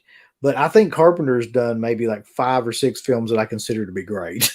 So, I mean, if you're talking about like Assault on Precinct 13, The Thing, Escape from New York, Halloween, fucking Big Trouble in Little China, In the Mouth of Madness, Prince of Darkness. Like, Jesus Christ, man. I mean, the guy's filmography's insane. But he did The not do Dracula Fog. 3D. So. No, he didn't do Dracula 3D though. He should have. Okay, what's the worst instance of product placements you can remember in a film? Is what OCB's asking. Product placement. That's a tough fucking question. Like, if you're not directly watching the movie. I mean, I don't know if it's the worst, but the first movie I thought was Back to Me because alien in a suit dancing to McDonald's. And I've been to a few McDonald's and no one's ever that happy. And I've never been to McDonald's where people are dancing in unison. No. And just cheering on. And with like, there's never been any dance numbers. There's never been any parties. There's never been any, there's never been any damn McDonald's. So nobody's ever been happy at McDonald's. You're right. I like McDonald's, and even I'm like, I know this isn't good for me, so I'm happy when I eat my French fries when they're hot. But at the McDonald's, no one's happy. He's right though. I forgot about this, but this is a good one too. The Taco Bell shit with Demolition Man. That is pretty like noticeable in terms of product placement. That their whole thing is like Taco Bell is like a fancy restaurant, and that like that's the way they. Yeah, I forgot about that. At least that I thought was pretty funny. Just that's true. The at least there was a bit of satire to that because the whole movie's satiric. That's one of the more creative ways of doing it, and the fact that Taco Bell of all places, I'm like, if Taco Bell is the last one, I would never eat fast food again because I fucking hate Taco Bell. The shells taste like plastic, and the cheese you don't notice, and you eat it as soon as you finish, it goes out the back door, so to speak, in the porcelain gods. Fuck Taco Bell. Put me back in the freezer for Taco Bell. I'll tell you another funny one too. Is either Winston or Marlboro cigarettes and elves. Whatever the fuck that he's smoking, I can't remember. CK's on here. Tell me, was it Winston or Marlboro? That was the weirdest movie to have that kind of product placement in. But he's literally walking around with a carton of cigarettes in that movie, just like from scene to scene. And you're just like, they had to pay them for that. There's no way that makes any sense any other way. He says, yeah. Okay. Also, for product placement, the only one I think of is that's mainly because more nostalgic is back to the day. OCP Mike and then another friend of mine, Efrey, were watching this film and it was just terrible called The Outing, and we're just making fun of it. It was also called The Lamp. Yeah. And then at the end, it's like a jump scare happened, and it was a Pepsi, like Diet Pepsi truck that was used as a jump scare. Like the truck started, and we so made the joke. It's the evil Pepsi. Oh shit! Be careful, the evil Pepsi. Just I'll tell you that the jump scare for that. I'll tell you another movie that did that was fucking Home Alone and Home Alone 2. They fucking had tons of products in those movies, like Pepsi and Pizza Hut and fucking all kinds of shit. One quick. Since you know Jean-Claude Van Damme, do you remember the movie Double Team? Of course, with Dennis Rodman. Yeah. Remember the explosion and they hide behind the Coca-Cola? That's right. Yeah. And they use the Coca-Cola vending machine to block their fireball. Oh man, that movie sucked. I just watched that not too long ago again, and I was like, I couldn't believe how shitty it was, but it was real bad. Yeah, I mean, I do get enjoyment of it for how batshit insane it is. I can enjoy the film, but I can see the issues. Robin being one of them. Just he ain't much of an actor. I tell you one I really like though of Van Damme's. It doesn't get a lot of like credit is Double Impact, the one where he plays the twins. And Oh yeah, Chad and Alex. I think I like it just because it was basically a remake of Bloodsport. Like you got fucking Bolo Young back in there, and like you got them, you know. Oh, I love Double Impact. But I love most of those early Van Damme films. But I'm a Van Damme early days Van Damme fanatic. So Yeah, it kind of goes downhill after what would you say, like after Lionheart, probably. oh no, I mean just after that I got Hard Target, Time Cop, even Oh like shit, is Hard I like Target after Lionheart? yeah, Lionheart's Fuck. 1990, 91, Hard Target's 93, Okay. and then You're Time yeah. Cop's like 94. Universal Soldier is 92. The later direct-to-video movies, like he's done some good direct-to-video. Wake of Death is a good one. Uh, the Order is actually a fun one for direct-to-video standards. But when it got to like Derailed with like some of the horrible CGI, where he's supposed to be jumping on a train with a motorcycle and he's like on top of a train, and everything's like Atari's PlayStation 1 graphics. We get to Derail, that's when the shit hits the fan. And What about what was that still, one? I always see that yeah, one and I always laugh at it. Or he's like, what do they call like Legionnaire or something like that? French Foreign Legion. He's something. He's in He's there. wearing like a hat on the cover of it. It's like one of those, Yeah, you know. And I always just laugh at the cover of it for some reason. yep, that's Legionnaire. Yeah. Yeah, But yeah, I mean, I liked all the ones. Like somebody mentioned Death Warrant, which I saw that at the theater. I think that may have been one of the last Van Damme movies I saw at the theater. What was the I enjoy that one? one. Was that shit? What was the fucking one where he was? I always forget the name of it. He was the at the hockey game. Sudden Death. Sudden Death. Now that's the one I saw. That's the last one I saw at the theater. That might have been the last Van Damme movie I saw at the theater. I was thinking of. Yeah, that was about 1995. That's a fun one. The only issue is that because of his drug problem, if you watch the film again, a lot of his action scenes are his double. Like his up close, a lot of the wide shots you could tell it's not him because that's at his worst with his cocaine problem. So they had to get, which is, I mean, it's noticeable, but it's still a fun movie.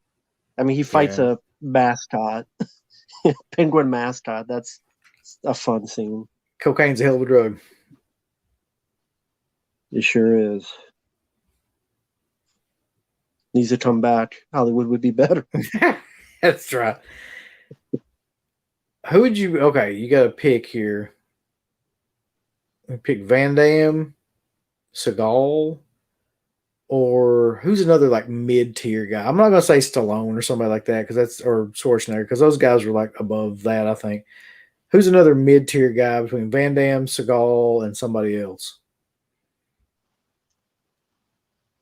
I mean, there's a couple, but they didn't make as many movies as them. I mean, there's Jeff Speakman, there's Gary Daniels, there's Jeff Wincott, there's quite a few of them. I mean,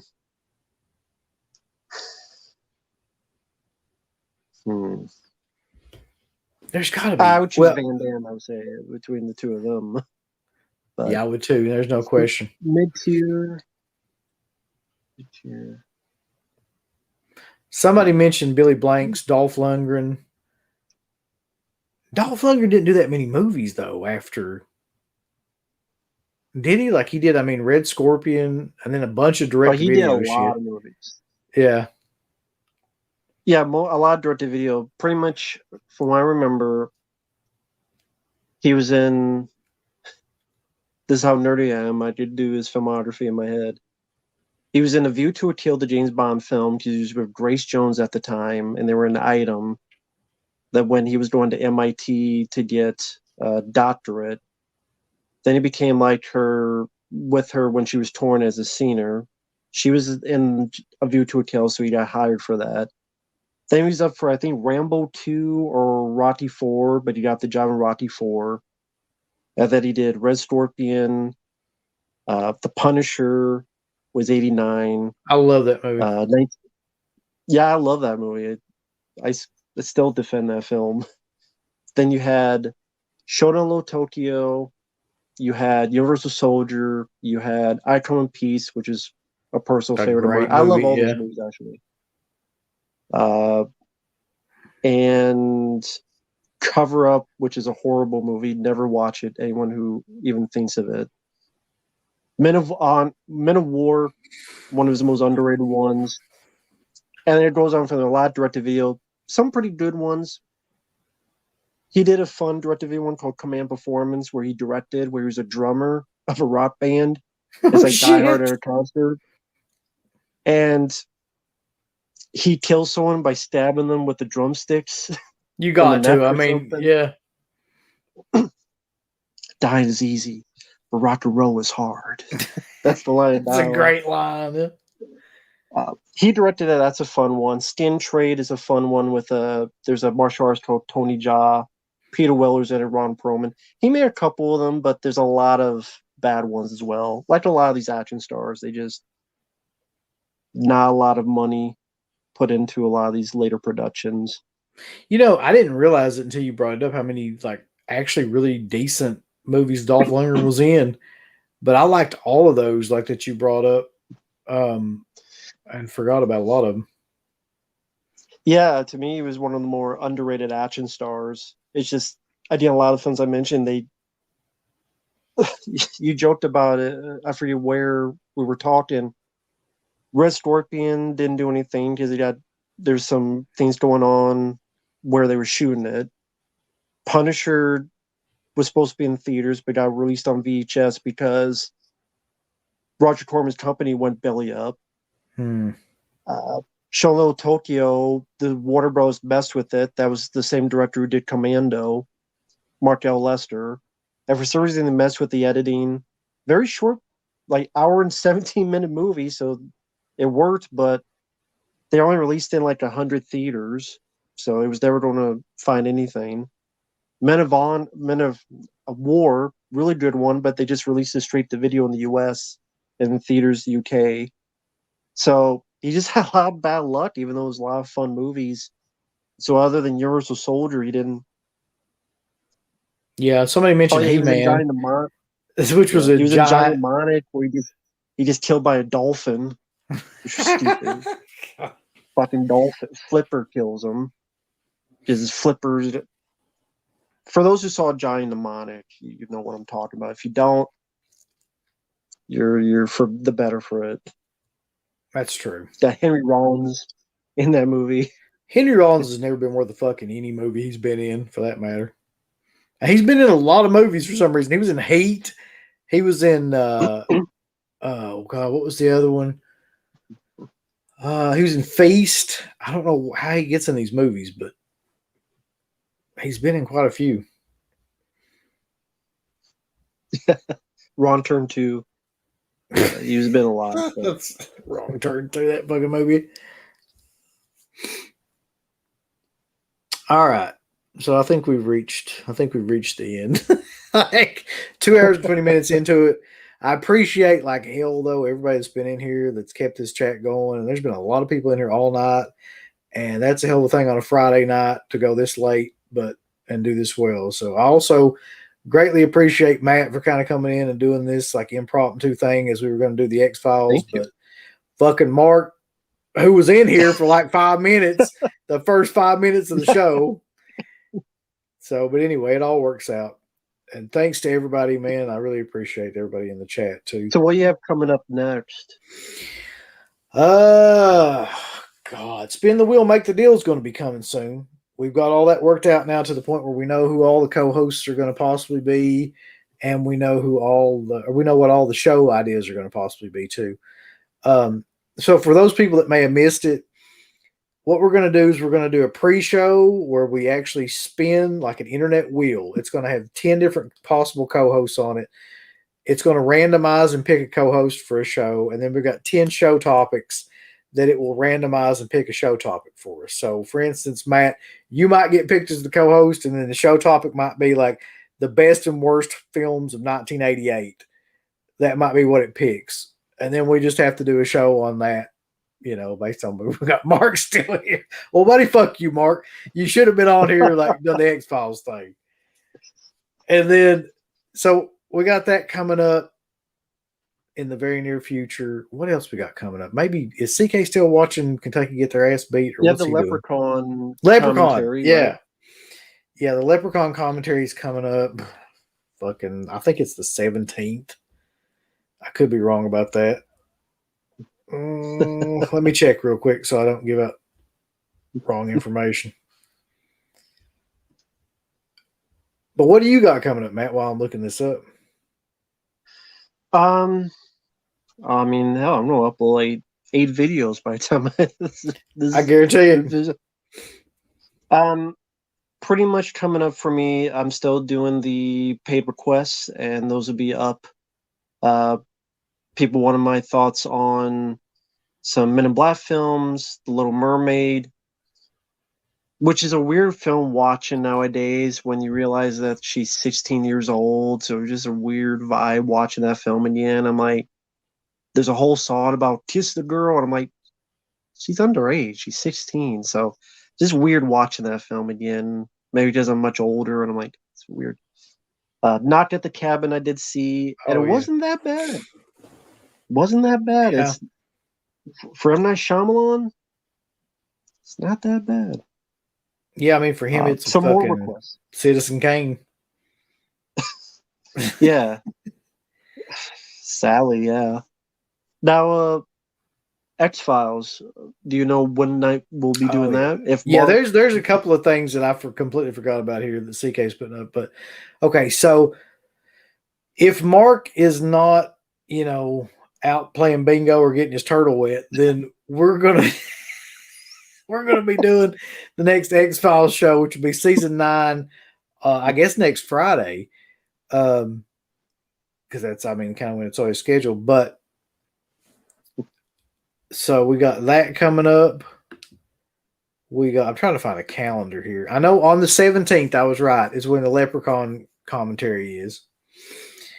So the 17th at 10 is the Leprechaun fan commentary. And then we got CK's big ass Halloween or big ass birthday bash, which is it's his actual birthday. And he's having a big show on the 29th. So we're going to be doing that. He's hoping to get people to give him free shit for his birthday, which I mean. So wait a minute. You didn't get a birthday bash? My birthday's coming up in August. So, yeah. So, I remember that. Yeah.